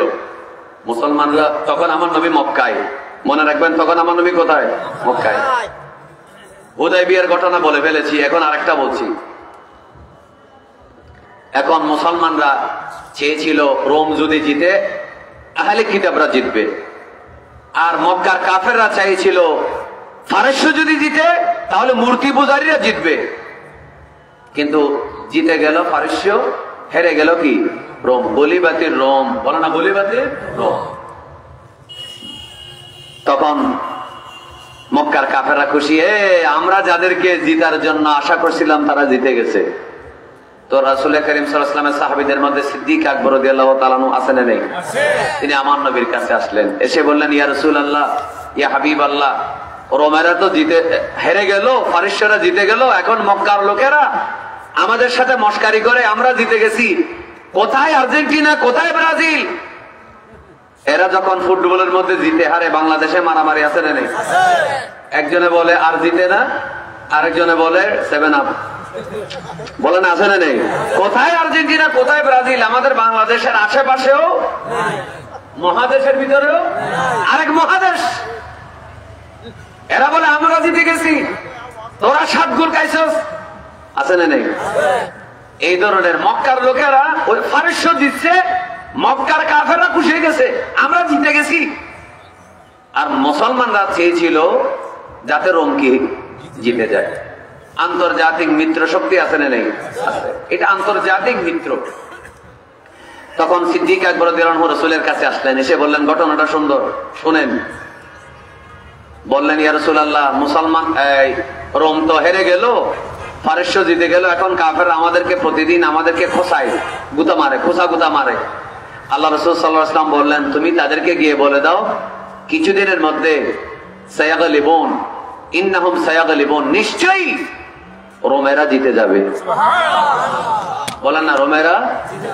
একটু সবাই জোরে বলুন, আমার নবী গায়েবের খবর জানে কি জানে না? আল্লাহ তাআলা বলেন ও আমার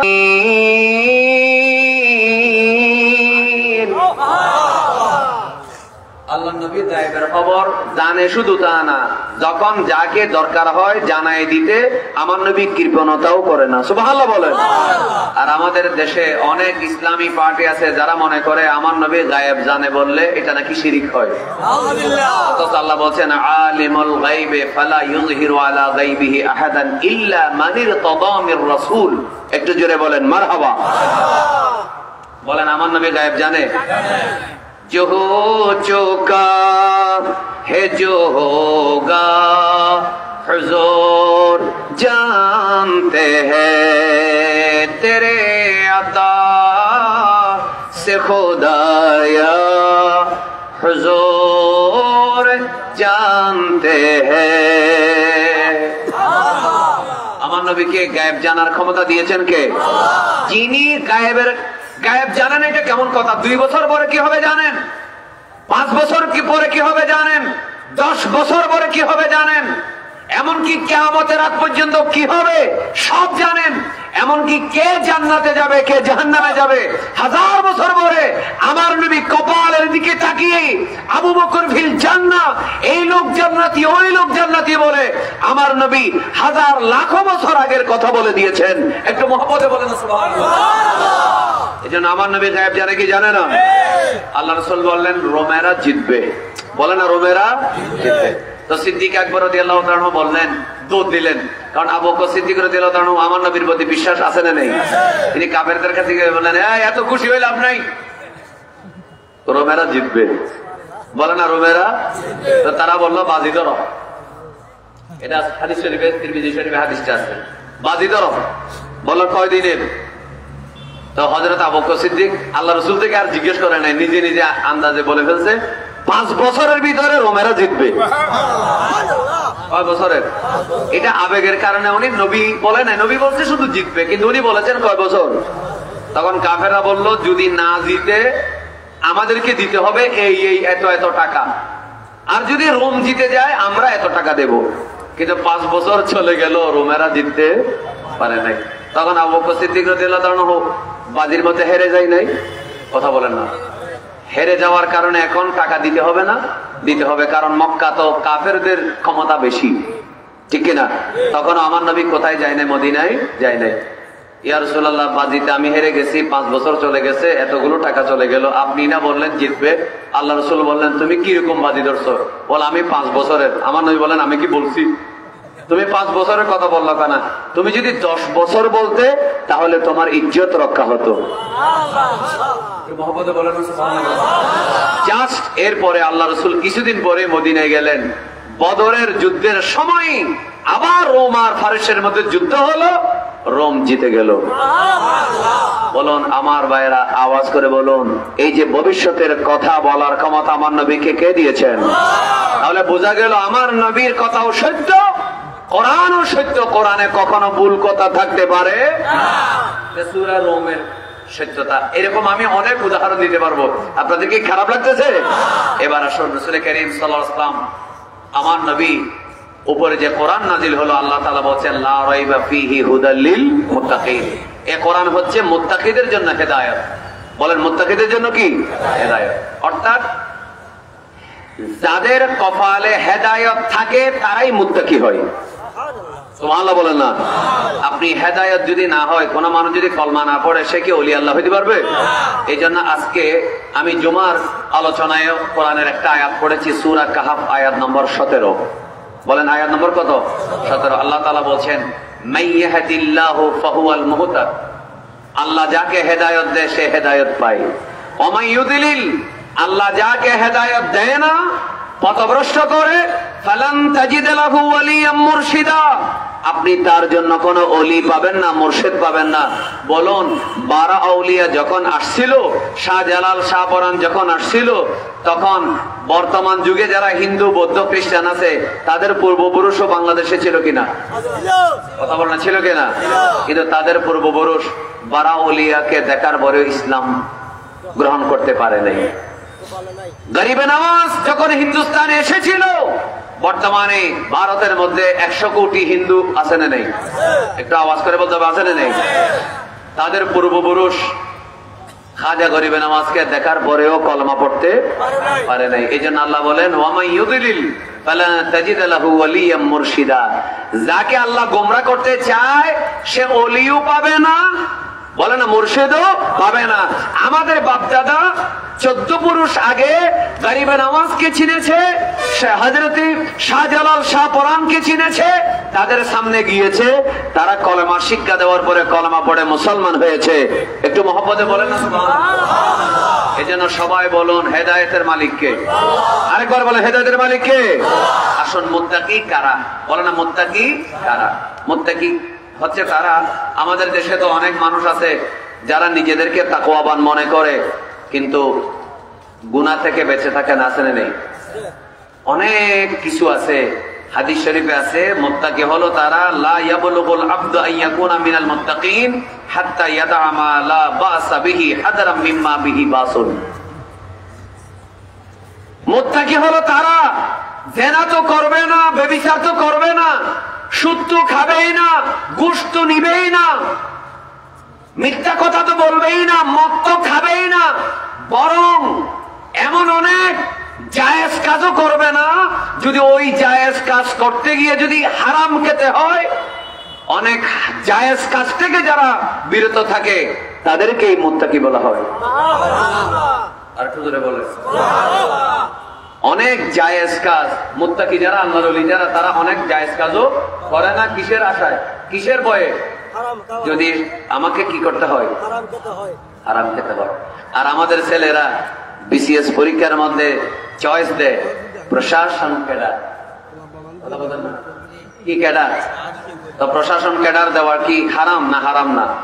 নিয়ত হচ্ছে সে ইঞ্জিনিয়ারিং পড়ছে কিন্তু সে প্রশাসন দেয় কেন? কারণ প্রশাসনের মধ্যে বসলে টাকার বিনিময়ে কারেন্ট বন্ধ করে দেওয়া যাবে। একটু ঠিক কিনা বলেন না? সরকারি ঠিক না হলে আরে মাইতে হয়, বুঝতে একটু জোরে বলেন, ঠিক না? প্রশাসনে বসলে মাহফিলে 144 জারি করা যাবে, অথবা সেটা না করলেও অন্তত কারেন্ট বন্ধ করে দেওয়া যাবে। এই জন্য ইঞ্জিনিয়ারিং পাশ করা, ডাক্তারি পাশ করা ছেলে বিসিএস দেয় প্রশাসনে, শুধু প্রশাসনে বসে বসে ঘুষ খাওয়ার জন্য। জোরে বলেন, ঠিক কিনা ভাই? আমার ঘুষ খাওয়া কি হালাল না হারাম? আমি কি সবার কথা বলতেছি না কিছু কিছু? সবাই না, কিছু কিছু যারা খায় তারা। আবার আপনি যদি রাগ করেন আমার মাইকের আওয়াজে বা আমার মিডিয়ার মধ্যে যারা বসতে শুনতেছেন, আপনি যদি বলেন আমাকে বলছেন, আমি বলবো তোমাকে বলছি। জোরে বলেন, ঠিক কিনা বলেন? কেউ যদি আমাকে বলছেন, হ্যাঁ তোরে বলছি, তোর নাম তো ধরি নেই, তুই বলিস কেন? তাহলে বোঝা গেল তুমি খাইছো, ঠিক কিনা বলেন? চোরের মনে বলে না, চোরের মনে। এই জন্য ভাইরা আমার, মুত্তাকি কাদেরকে বলা হয়? আমি তো তাফসীর করতে গেলে তাফসীর কঠিন, কিন্তু তাফসীরের 7টা মজা যদি মনোযোগ থাকে, সুবহানাল্লাহ বলে না, মজা আছে না নেই? একটা ছোট্ট ঘটনা বলি, মুত্তাকি কারা? কি বলবো? ছোট্ট ঘটনা বলি। ঘটনা না বলার কারণে অনেক ছেলেরা বলতেছে, হুজুর কঠিন কঠিন কথাগুলো বলতেছেন, কিছু ঘটনাও বলার দরকার। আরেকটা শোনেন, আল্লাহ রাসূল সাল্লাল্লাহু আলাইহি ওয়াসাল্লামের সাহাবী ওমর রাদিয়াল্লাহু আনহুর যুগে, মনে রাখবেন আমার নবী মুত্তাকিদের সরদার, সৈয়দুল মুত্তাকিন। যত তাকওয়াবান মানুষ আছে সবার সরদার আমার নবী, যেমন সৈয়দুল মুরসালিন, আমার নবী যেমন সৈয়দুল আম্বিয়া, আমার নবী ঠিক তেমনি সৈয়দুল মুত্তাকিন, সমস্ত মুত্তাকিদের সরদার। সুবহানাল্লাহ। অথচ আল্লাহ রাসূল হাবিব, আল্লাহর বন্ধু, আল্লাহর সাথে আমার নবীর বয়ের সম্পর্ক না, মহব্বতের সম্পর্ক। তারপরও রাসূল করিম সাল্লাল্লাহু আলাইহি ওয়াসাল্লাম বলেন, ইন্নী আখশাকুম লিল্লাহ। গোটা পৃথিবীর মানুষ আল্লাহকে যতটুকু ভয় পায় তার চাইতে আমি রাসূল আল্লাহকে বেশি ভয় করি। কারণ যে আল্লাহকে যত বেশি চিনে, যত কাছে গেছে, সে আল্লাহকে তত বেশি ভয় পায়। অথচ আমার নবীর জন্য কি কোনো শাস্তি আছে? জোরে বলে না কেন, শাস্তি আছে? আমার নবীর জন্য নাউযুবিল্লাহ কবরে হাসরে কোনো ভয় আছে? কিন্তু তারপরও আমার নবী বলছেন, আমি তোমাদের সবার মধ্যে আল্লাহকে বেশি ভয় করি। সাহাবায়ে কেরামের মধ্যে তাকওয়া আছে না নেই? বলেন আল্লাহর ওলিদের মধ্যে তাকওয়া। আমি আজকে জুমাতেও বলেছি, আপনাদেরকে বলে ফেলি, কোন ওলি, কোন মানুষ যদি ওলি দাবি করে নামাজ না পড়ে, সে কি ওলি না ভণ্ড? ওলি না বলি? ওই উনি বলেছেন ওলি না বলি। কারণ নামাজ না পড়ে কোন মানুষ ওলি হওয়ার কোন সুযোগ নাই।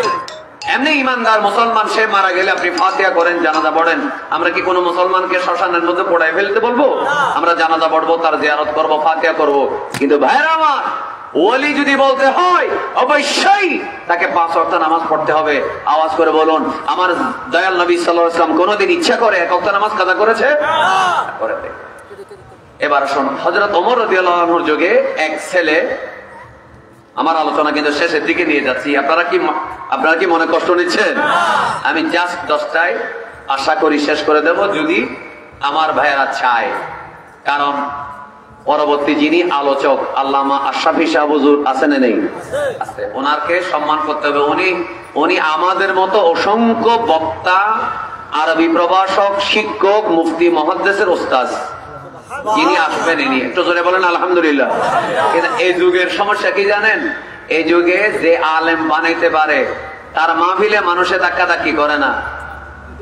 যার ফেসবুক ফলোয়ার বেশি তার সেলফিও বেশি।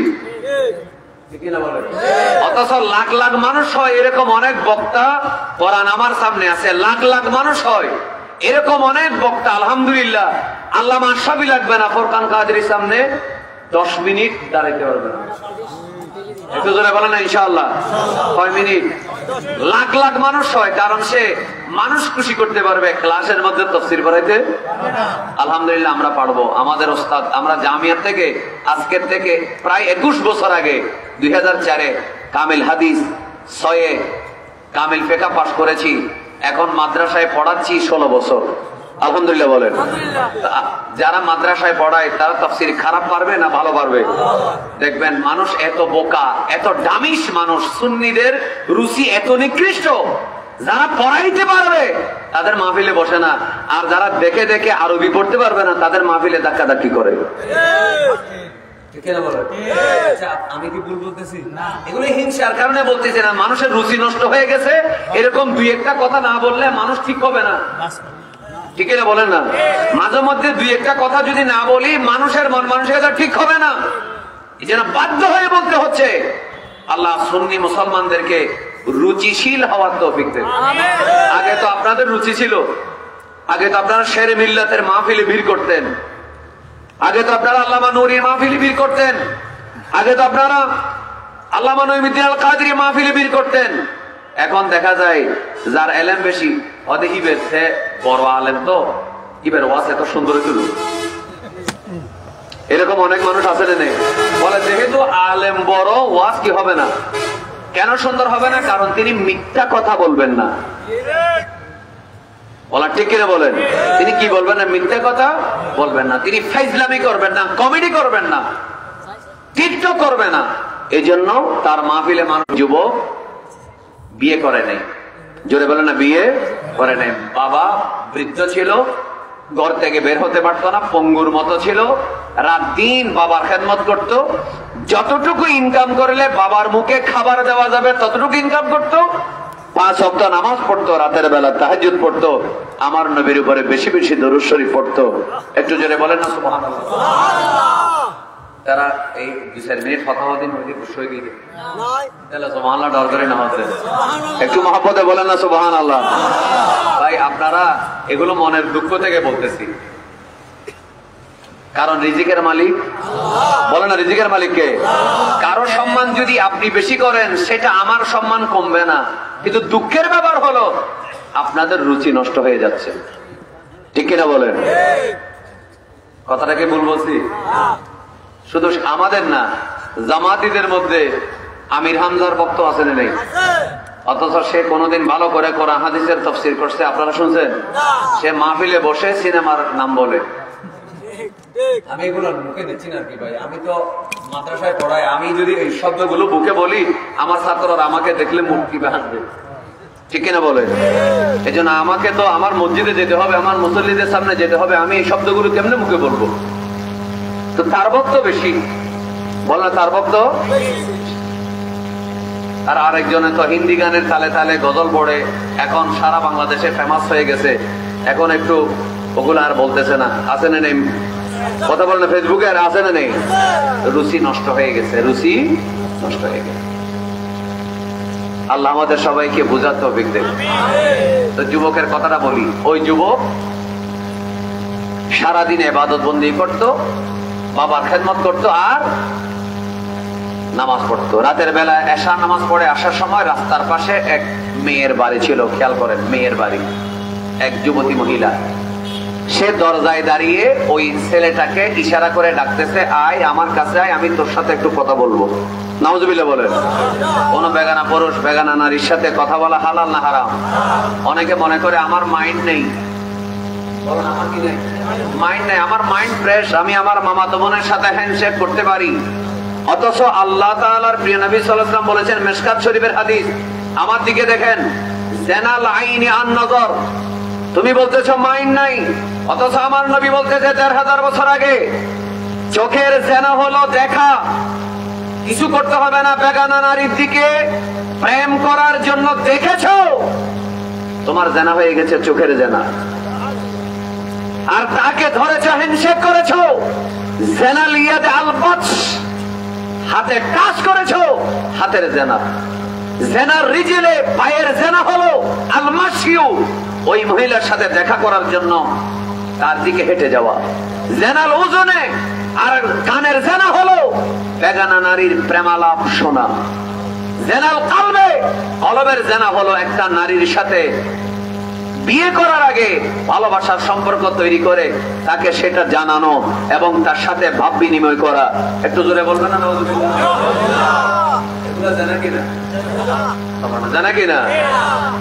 এগুলো কি আমি বলেছি নাকি রাসূলুল্লাহ সাল্লাল্লাহু আলাইহি ওয়াসাল্লাম? আর আমাদের ছেলেরা বলে, হুজুর ওই আমি এই কথাগুলো বলি, এই জন্য আমার যুবকদের মধ্যে বক্তা কম, আমি প্রায় মাহফিলে এগুলো বলি। চোখে দেখলে চোখের জেনা হয়ে গেছে, তোমাকে আসল জেনা করতে হবে না, দেখেছো জানা হয়ে যাচ্ছে। বসে বসে গাছের নিচে বাদাম খাচ্ছ। বাংলাদেশের সবচেয়ে বেশি মেধাবী যারা, তারাই তো ইউনিভার্সিটিতে, ঠিক কিনা বলেন? তারা এই অপরাধগুলো কি কম করে না বেশি করে? দেখা গেল সবচেয়ে মেধাবী ছেলে এখানে কাতুরিয়া স্কুল, বিভিন্ন জায়গায় স্কুল মাদ্রাসা আছে না নেই? এই স্কুলের ছেলেরা ভালো ছাত্রটাই চট্টগ্রাম কলেজে ভর্তি হয়, সেই ছেলেটাই গিয়ে ঢাকা ইউনিভার্সিটিতে ভর্তি হয়। কোরআন সামনে আছে, আমি মিথ্যা বলছি না, মেধাবী ছেলেরা। আমি একবার একটা সম্মেলনে, সুন্নিদের একটা সম্মেলনে ঢাকায় গেলাম, দুপুর বেলা সম্মেলন শুরু হবে, ফজর নামাজ পড়ে বললাম প্রাচ্যের অক্সফোর্ড, বাংলাদেশের সবচেয়ে বড় শিক্ষা প্রতিষ্ঠান ঢাকা ইউনিভার্সিটিতে একটু ঘুরতে যাই। এই সকাল ৯টা-১০টার দিকে বন্ধুকে নিয়ে গেলাম, ঢুকলাম, ঢুকার পরে চোখের মধ্যে হাত দিয়ে আবার বের হয়ে গেছি। প্রত্যেকটা জায়গায় কোনায় কোনায় সিপাই সাপাই দুইজন দুইজন। অথচ এরা বাংলাদেশের সবচেয়ে স্কুলের রোল ১, ২, ৩ এগুলা তাকওয়া আছে, তাকওয়া আছে, তাহলে বোঝা গেল মেধা আছে, তাকওয়া নেই। ঠিক কিনা বলে? মেধা আছে, তাকওয়া কেন নেই? কারণ এই ছেলেরা টিকটক মার্কা হুজুরের ওয়াজ শুনেছে, মুত্তাকি আলেম, ভালো আলেমের আলোচনা শুনে নেই। কারণ ভালো আলেমের আলোচনা যখন শুনবে তার ভিতরে মজা লাগবে না ঠিক, কিন্তু অজান্তেই তার কলবের মধ্যে হেদায়েত বসে যাবে। এই জন্য বেশি মানুষ হয় সেই মাহফিলে যাবেন না, যেই আলেমের মধ্যে এলেম বেশি আছে তার মাহফিলে বসবেন। আপনি যে কখন হেদায়েতে এসে গেছেন আপনি নিজেও বুঝতে পারবেন না। আমার পরে আল্লামা শাফি সাহেব হুজুর ওয়াজ করবে, ওনার টন সন্ধান নাই, টানো সন্ধান নাই, ইনি কথা বলবেন, তাকিয়ে থাকবেন, ভালো না লাগলেও তাকিয়ে থাকবেন, দেখবেন আপনার আর নামাজ কাজা করতে ইচ্ছে হচ্ছে না। আপনার আর সিনেমা মুভি দেখতে ইচ্ছা হচ্ছে না, গালিগালাজ করতে ইচ্ছা হচ্ছে না, আপনার আর সুদ খাইতে ইচ্ছা হচ্ছে না, জুয়া খেলতে ইচ্ছা হচ্ছে না, আপনার ভিতরে তাকওয়া এসে গেছে। একটু মহব্বতে বলবেন না সুবহানাল্লাহ। এটা তাসির, তাসির আছে, এলেমের একটা তাসির আছে, নেই তাকওয়ার একটা তাসির আছে। এই যে অথচ আমাদের দেশে সবচেয়ে ফেসবুকে যার ভিউ বেশি তার মাহফিল হলো বেশি। অথচ আপনি ওয়াজের মধ্যে ভিড় করবেন আল্লামা আশরাফি মঈনুদ্দিন আশরাফি মাদাদিল্লাহু আলাইহির মাহফিলে। ওনাদেরকে, উনি একজন পীরের তরিকত, আলহামদুলিল্লাহ বলেন, পাকিস্তানের ভারতের কাসওয়াসা দরবারের আশরাফিয়া সিলসিলার একজন পীর, যিনি অসংখ্য মুহাদ্দিস বানাইছেন। ওনাদের ক্লাসে বসলে দামি ছেলেও মেধাবী হয়ে যায়।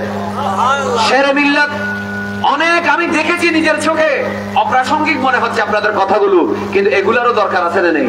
আমি দেখেছি আমার জীবনে অসংখ্য ছাত্র গ্রামে একেবারে গরিব ছেলে, তার আদম আলাইহিস সালাম থেকে তার বংশে কোন আলেম তো নাই, ক্লাস 5 পড়েছে এরকম কেউ নেই, কিন্তু ওই ছেলে কোনো মতে জামিয়াতে গেছে, এখন সে অনেক বড় আলেম হয়ে গেছে, এখন সে তাফসিরে বাইজাবি পড়াতে পারবে। একটু জোরে বলেন না সুবহানাল্লাহ। এরকম আছে না নেই? শেরে মিল্লাতের ক্লাসে বসেছে, তার ভিতরে এলেম এসে গেছে। আল্লামা শামসুজ্জামান আল কাদরি ক্লাসে বসেছে, আল্লামা সুলাইমান আনসারী ক্লাসে বসেছে, মুফতি ওসির রহমান আল কাদরি আব্দুল ওয়াজিদ হুজুরের ক্লাসে বসেছে, তার ভিতরে এলেম এসে গেছে, তাকওয়া এসে গেছে। একটু জোরে বলেন না সুবহানাল্লাহ। এমনকি আমার হুজুর কেবলা যখন পাকিস্তান থেকে আসে, অনেক মাদ্রাসা ছাত্র, অনেক সাধারণ মানুষ যখন আমার হুজুর কেবলাকে দেখে, দেখা যায় সে আর সকালবেলা ঘুমের মধ্যে থাকতে পারে না, তার মনের ঘড়ি তাকে ফজরের নামাজের জন্য তুলে দেয়। সবাই একবার জোরে বলেন হেদায়েতের মালিক কে? ওই ছেলেটা বাসায় যাচ্ছে, ঘটনাটা বলার দরকার আছে।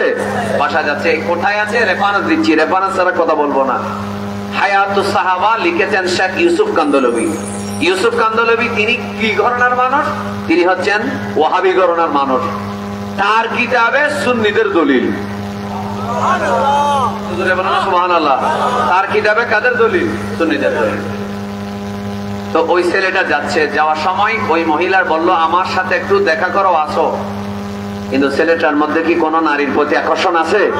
আল্লাহর ওলি করে চলে গেল। প্রতিদিন এশার নামাজ পড়ে যাওয়ার সময় সে পথে আটকাতে চেষ্টা করে, দরজার থেকে খারাপ ইশারা দেয়। একদিন হঠাৎ করে যুবকটার মনে আসলো, আচ্ছা দেখি মেয়েটা কি বলে, প্রত্যেকদিন তো ইগনোর করি, আজকে একটু দেখি। কাছে গেল, এই কাছে মানে একেবারে কাছে যাই নাই, যাওয়ার জন্য ওদিকে দুই তিন পা দিল। তো 2-3 পা সামনের দিকে যাওয়ার পরে তার ঘরের দরজার কাছাকাছি যাওয়ার পর হঠাৎ করে ওনার মনের মধ্যে সূরা আরাফের একটা আয়াত মনে পড়ে গেল। সূরা আরাফের একটা আয়াত, সেই আয়াতটা কি? ইন্নাল্লাযীনা ইত্তাকাউ ইযা মাসসাহুম তাইফুম মিনাশ শাইতানি তাযাক্কারু ফাইযা হুম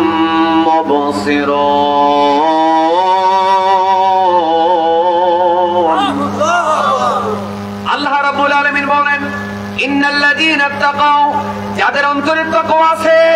আমি সূরা বাকারার আয়াত নম্বর 2 হুদাল লিল মুত্তাকিনের তাফসীর করছি কোরআনের আরেকটা আয়াত থেকে। এটাকে বলা হয় তাফসীরুল কোরআন বিল কোরআন, কোরআনের আয়াত দিয়ে কোরআনের আয়াতের তাফসীর করা। আল্লাহ তাআলা বলে যাদের অন্তরে তাকওয়া আছে, যারা আল্লাহকে ভয় করে, শয়তান যখন তাদেরকে স্পর্শ করে তখন তাদের মধ্যে হঠাৎ করে অন্তর্দৃষ্টি জাগ্রত হয়ে যায়। আমি কি করতেছি, আমি কেন মেয়েটার সাথে কথা বলতে যাচ্ছি, তার সাথে কথা বলা এটা জবানের জানা, তার দিকে দেখা এটা হলো চোখের জানা, তার কথা শোনা এটা হলো কানের জানা, তার জন্য চিন্তা করা কলবের জানা, তার দিকে হেঁটে যাওয়া পায়ের জানা, তাকে হ্যান্ডশেক করা, তার সাথে হাত মিলানো হাতের জানা। আমি কি করছিলাম, আমি আল্লাহর দরবারে হাসরের ময়দানে কি জবাব দেব? আল্লাহ সূরা আরাফের 201 নম্বর আয়াতে আল্লাহ বলেছে, কেউ যদি গুনাহ করার চিন্তা করে, শয়তান স্পর্শ করে, তার ভিতরে চিন্তা এসে যায় আমি আল্লাহকে কি বলবো, আল্লাহকে কি জবাব দেব, কিয়ামতের ময়দানে কি জবাব দেব, এই চিন্তা আসার সাথে সাথে ওই যুবকটা বেহুশ হয়ে জমিনে পড়ে গেছে। একটু জোরে জোরে বলি সুবহানাল্লাহ। আর জোরে বলো সুবহানাল্লাহ। বেহুশ হয়ে পড়ে গেছে। আমার কথা শুনবেন, বেহুশ হয়ে পড়ে যাওয়ার পর মেয়েটা বিপদে পড়ে গেছে না? কথা বলা, মেয়েটা চিন্তা করতেছে একটা মানুষ আমার ঘরের সামনে বেহুশ হয়ে পড়ে আছে, এখন অন্যান্য মানুষে যদি দেখে তাহলে মানুষে আমাকে কি দিবে? কথা বলেন, দোষ দিবে না? এই চিন্তা করে ওই মেয়েটা কয়েকজন মানুষকে নিয়ে তার আশেপাশে দরাদরি করে বাবার কাছে এনে দিছে। সুবহানাল্লাহ বলেন না? বাবার কাছে যখন এনে দিল, বাপে চিন্তা করলো কি রে, আমার ছেলে বেহুশ কেন হলো, তাও আবার এই মেয়েটা কেন এনে দিল? ঘটনা কি? আমার ছেলে তো খারাপ না, এই ধরনের খারাপ মেয়ের সাথে তো আমার ছেলের কোনো সম্পর্কই নাই। বাপে ছেলেরে চিনে কি চিনে না? আমাদের বর্তমান যুগের অনেক ছেলেরা মনে করে জেনারেশন জেড, আমার বাপে আমারে চিনে না, তোমার আড্ডি মাংস পর্যন্ত চিনে। ঠিক না বলেন? নারা ধরেন, নারে তাকবীর, নারে রিসালাত, নারে গাউসিয়া, আহলে সুন্নাত ওয়াল জামাত জিন্দাবাদ জিন্দাবাদ। প্রধান বক্তার আগমন, প্রধান মেহমানের আগমন, বাঁশখালীবাসীর পক্ষ থেকে আলহামদুলিল্লাহ। এখন আমাদের মাঝে এসে উপস্থিত হয়েছেন আজকের মাহফিলের মেহমানে আলা আহলে সুন্নাত ওয়াল জামাত, আহলে সুন্নাত ওয়াল জামাতের চেয়ারম্যান হযরতুল আল্লামা জনাব হযরত মাওলানা আল্লামা কাজী মঈনুদ্দিন আশরাফী সাহেব, আল্লামা কাজী মঈনুদ্দিন আশরাফী সাহেব হুজুরকে আব্বাস ফকির সুন্নি জাগরণ সংস্থার পক্ষ থেকে ধন্যবাদ ও মোবারক জানাচ্ছি। একটু সবাই জোরে বলেন মারহাবা। আমার সাথে নারা ধরেন, মাইকগুলো ঠিক করেন। সাউন্ড তো মনে হয় আর আসবে না নাকি? সাউন্ড কিন্তু আমি পাই নাই, পাইছেন আপনারা? সাউন্ড পাই নাই, যাক অসুবিধা নেই। আজকে অনেক সমস্যা হয়েছে। হুজুর মাহফিল শুরু করার আগে কারেন্ট যাই হোক, আল্লাহ তাআলা কোরআনে বলছেন ইউরিদুনা লিইউতফিউ নূরাল্লাহ, ওরা চাইছিল আল্লাহর নূরকে নিভে দিতে, এরা কারেন্টের লাইট নিভে দিতে। এটা তো এক ধরনের সুন্নিয়তের বিরুদ্ধে একই কথা, তো ঠিক কিনা বলেন? কিন্তু আল্লাহু মুতিম্মু নূরিহি, হকের বিজয় আছে না নেই? শয়তানি করে কোনো লাভ নেই। আমার সাথে নারা ধরেন, নারে তাকবীর, নারে রিসালাত, নারে গাউসিয়া, আহলে সুন্নাত ওয়াল জামাত, আল্লামা আশরাফী সাহেব কাবেলা। একটু জোরে বলেন জিন্দাবাদ। এবার বলেন মারহাবা। আল্লাহ হুজুরের হায়াতে খিদমাতে কোটি কোটি বরকত দান করুন, আমিন। হুজুর অত্যন্ত চমৎকার জ্ঞান গর্ব গঠনমূলক শিক্ষামূলক আলোচনা করেন। এগুলো আমাদের জানার দরকার আছে না নেই? আমার কথায় কি আপনারা মনে কষ্ট নিছেন? এটা আমি যে কথাগুলো বলেছি কারো কারো হয়তো খারাপ লাগতে পারে, হুজুর আপনি অন্য বক্তাদের গীবত করেছেন না। রুচি যে নষ্ট হয়ে গেছে, কিছু কিছু না বললে সংশোধন হবে, ঠিক না বলেন? এই জন্য কিছু কিছু বলার দরকার আছে, কারণ মানুষে মিথ্যাকেই সত্য মনে করে বসে থাকবে। এই জন্য আমার কথাটা শেষের দিকে, একেবারে শেষের দিকে নিয়ে যাই। তো বাপে বলল কিছুক্ষণ পরে ছেলেটার হুঁশ আসছে। শুনবেন, ছেলেটার কি আসছে? হুঁশ আসছে। তা বাপে বলতেছে, শোনো, কথা বলবেন না, তুমি কেন বেহুশ হয়ে গেছো বলো। বল আব্বু, আমাকে প্রতিদিন মেয়েটা ইশারা করে ডাকে, কোনদিন আমি তার কথা শুনি নাই, আজকে কেন জানি তার ঘরের দিকে দুই এক পা বাড়াইলাম, কোরআনের সূরা আরাফের আয়াতটা মনে পড়ে গেল, ইন্নাল্লাযীনা তাকাউ ইযা মাসসাহুম তায়িফুম মিনাশ শাইতানি তাযাক্কারু ফাইযা হুম মুবসিরুন।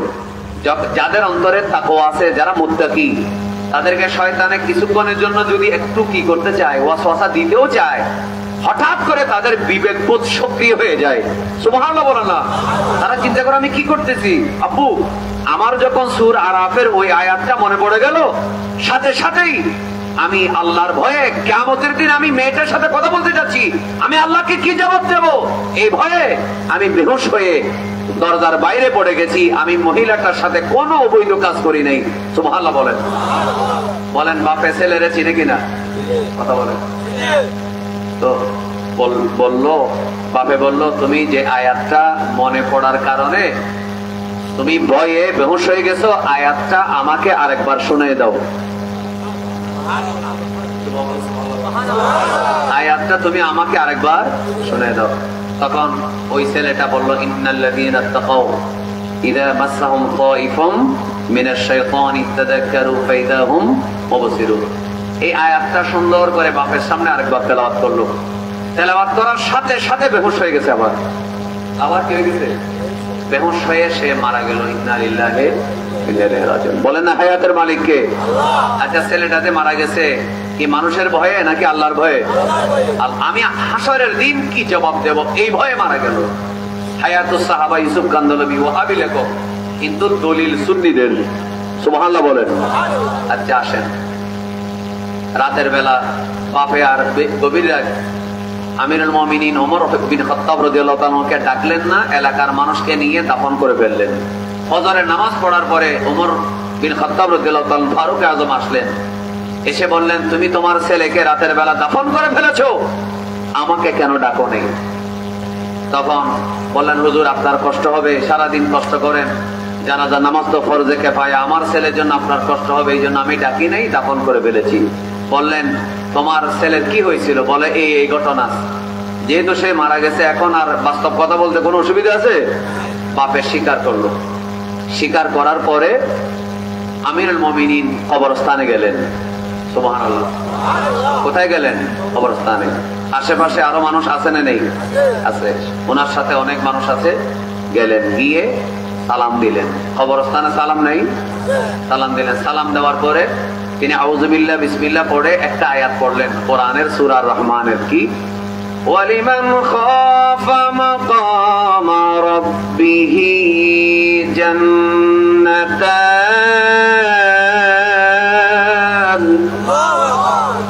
মাশাআল্লাহ। কোরআনের আয়াত পড়লে আল্লাহু আকবার বলতে হয়, এটা আমাদের ছেলেদের জানা আছে। তো মুহাব্বতে বল আল্লাহু আকবার। পুরা জেনারেশন খারাপ হয়ে যায় না কিছু? এখনো কোরআনের পার্টি, এখনো রসুলের আশিক কিছু আছে না নেই? এখনো আমাদের আশা আছে। আশা আছে বলেই আমরা মাহফিলে কথা বলি, ঠিক কিনা বলেন? আচ্ছা, তো ওমর বিন খাত্তাব রাদিয়াল্লাহু তাআলা বলতেছেন, যুবক তুমি আল্লাহকে কি জবাব দিবে? ওয়ালিমান খাফা মাকামা রাব্বিহি জান্নাতান। আল্লাহর সামনে কিভাবে দাঁড়াবো এই ভয় যার অন্তরে আছে, আল্লাহ সূরা আর রহমানে বলেছেন তার জন্য আল্লাহ বেহেশত রেখেছেন দুইটা। বেহেশত কয়টা রেখেছে? দুইটা রেখেছে। এই কথা যখন বললেন হযরত ওমর বিন খাত্তাব, যখন আয়াতটা পড়লেন, সাথে সাথে কবরের ভিতর থেকে আওয়াজ আসলো, ইন্নাল্লাহা কাদ আতানিহিমা। ওগো ওমর ফারুক, কবরের ভিতর থেকে আওয়াজ আসতেছে, আল্লাহ আমাকে দুইটা জান্নাত কবরে আসার সাথে সাথে দিয়ে দিয়েছে। আচ্ছা বলুন, কবরের ভিতরে যে আল্লাহর ভয়ে ইন্তেকাল হলো, আমরা তো মনে করি কবর দেওয়া হয়েছে, এ মরে গেছে। তো একটা আল্লাহর বান্দা, নেককার বান্দা যদি কবরের ভিতর থেকে জবাব দিতে পারে, আল্লাহর ওলিরা যদি পারে, আমার নবী পারে না? একটু জোরে বলেন, পারে কি পারে না? আমার নবীকে কবরে কি মরা আছে নাউজুবিল্লাহ নাকি জিন্দা? এই জন্য জিন্দা নবীকে আমরা দাঁড়িয়ে সালাম দিই। এই জন্য আমরা জিন্দা নবীকে আমরা ইয়া রাসূলুল্লাহ বলে স্লোগান দিই। একটু জোরে বলেন, ইয়া রাসূলুল্লাহ, ইয়া রাসূলুল্লাহ। আল্লাহ আমাদেরকে প্রাণ ভরে আমার নবীকে ডাকার তৌফিক দান করুক, আমিন। সময়, মাহফিলের বিভিন্ন সমস্যা, এটা ওদের প্ল্যান ছিল না, এটা আল্লাহর হুকুম। যে কোনো ভাবেই কিছু সময় নষ্ট হয়েছে, তারপর আমরা আলোচনার ভিতরে সময় নষ্ট করি নাই, কথা বলার চেষ্টা করেছি কোরআন হাদিসের আলোকে, ঠিক কিনা বলেন? যা আলোচনা হয়েছে আল্লাহ আমাদেরকে আমল করার তৌফিক দেন। আর তাফসীর শুনেছেন ঠিক, তো তাফসীর গুলো সব মনে থাকবে না।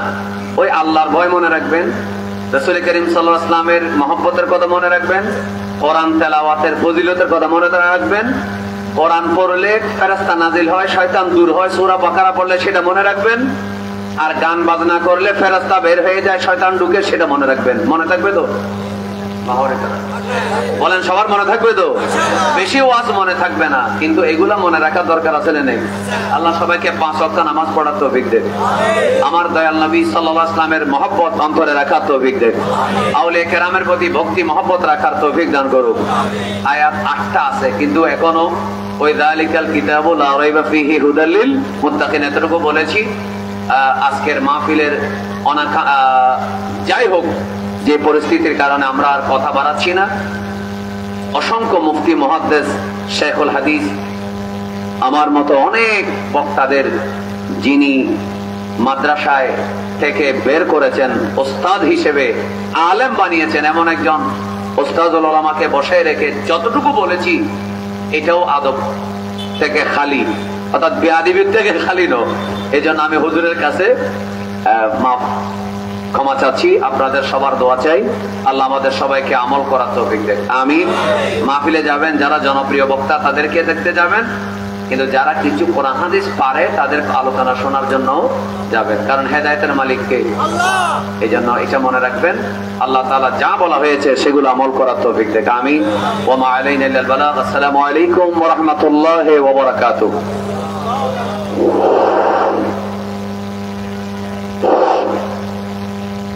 মারহাবা মারহাবা। এতক্ষণ পর্যন্ত আপনাদের সম্মুখে গুরুত্বপূর্ণ রুহানি তাকরীর পেশ করেছেন ঐতিহ্যবাহী দ্বীনি শিক্ষা প্রতিষ্ঠান রাউজান দারুল ইসলাম কামিল মাদ্রাসার সুনামধন্য আরবি প্রভাষক হযরতুল আল্লামা জনাব হযরত মাওলানা আল্লামা আহমদুল্লাহ খান ফুরকান আল কাদরি সাহেব, আহমদুল্লাহ খান ফুরকান আল কাদরি সাহেব হুজুরকে সুন্নি জাগরণ সংস্থার পক্ষ থেকে আন্তরিক মোবারকবাদ, ধন্যবাদ জানাচ্ছি। সম্মানিত উপস্থিতি, এখন আমাদের মাঝে উপস্থিত হয়েছেন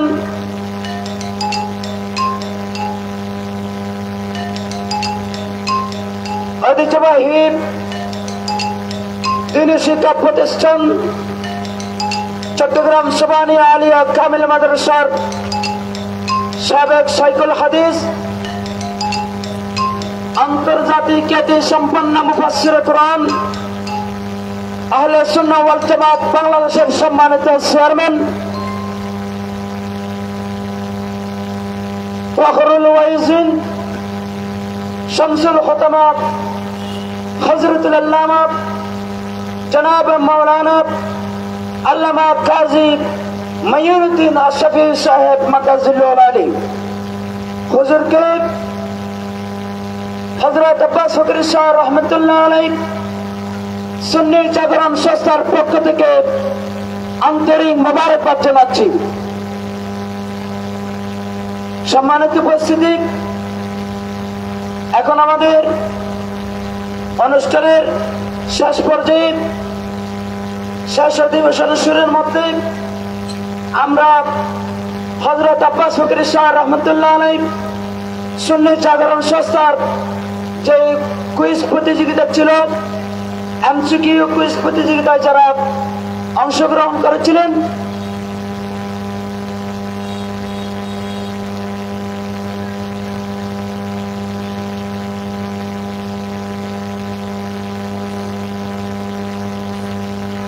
এমসিকিউ কুইজ প্রতিযোগিতায় যারা পুরস্কৃত হয়েছিলেন, প্রথম স্থান অধিকার করেছিলেন তাওহীদুল ইসলাম ফিদা আবু সাঈদ, দ্বিতীয় স্থান অধিকার করেছিলেন ইশফাতুল ইসলাম ফিদা আব্দুল শুকুর, তৃতীয় স্থান অধিকার করেছিলেন আবু সাইদ আরমান ফিদা আবু সালেক, এবং আরো 10 জনকে আমরা সান্ত্বনা পুরস্কার দিয়েছি। আরো অনেকে পরীক্ষার মধ্যে অ্যাটেন্ড করেছেন। আমরা সবাইকে পুরস্কার দিতে না পেরে কমিটির পক্ষ থেকে দুঃখ প্রকাশ করছি। এখন আজকের মাহফিল থেকে হুজুরের কাছ থেকে পুরস্কার গ্রহণ করবেন 1 নম্বর তাওহীদুল ইসলাম, মঞ্চের পাশে আসার জন্য অনুরোধ জানাচ্ছি। 2 নম্বর ইশফাতুল ইসলাম ফিদা আব্দুল শুকুর, 3 নম্বর আবু সাইদ আরমান, 3 জনকে পাশে আসার জন্য অনুরোধ জানাচ্ছি।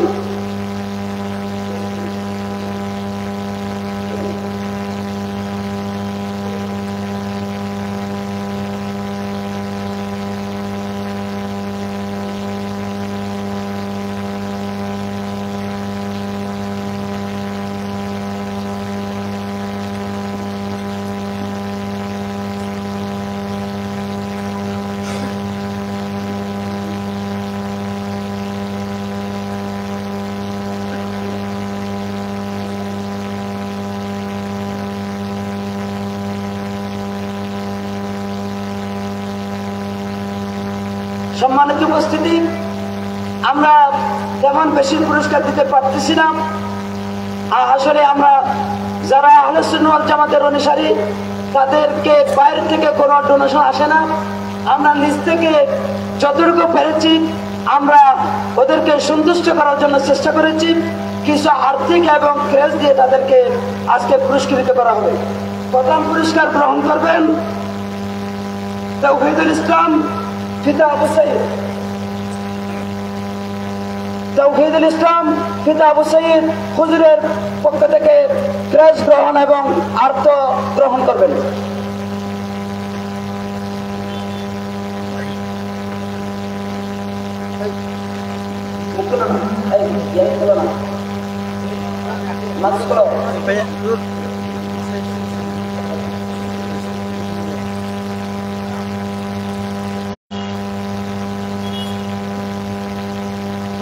স্থান অধিকার করেছেন, কুইজ প্রতিযোগিতায় দ্বিতীয় স্থান অধিকার করেছেন ইশফাতুল ইসলাম পিতা আব্দুল শুকুর।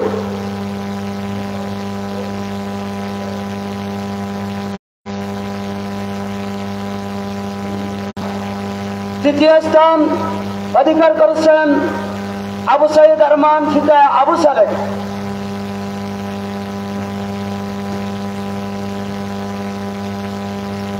মারহাবা মারহাবা। আর আরো 10 জনকে আমরা পুরস্কৃত ঘোষণা করেছি, সান্ত্বনা পুরস্কার হিসেবে ঘোষণা করেছি। এর মধ্যে 1 নম্বর হলো মোহাম্মদ ইউসুফ পিতা জাকির আহমদ, সাইফুল ইসলাম মনসুফ আলী, তামিমুল ইসলাম আবিদ পিতা ফিরোজ, জাহিদুল ইসলাম জিহান, জাকির আহমদ, তারেকুল ইসলাম পিতা আবুল বশর, গিয়াসউদ্দিন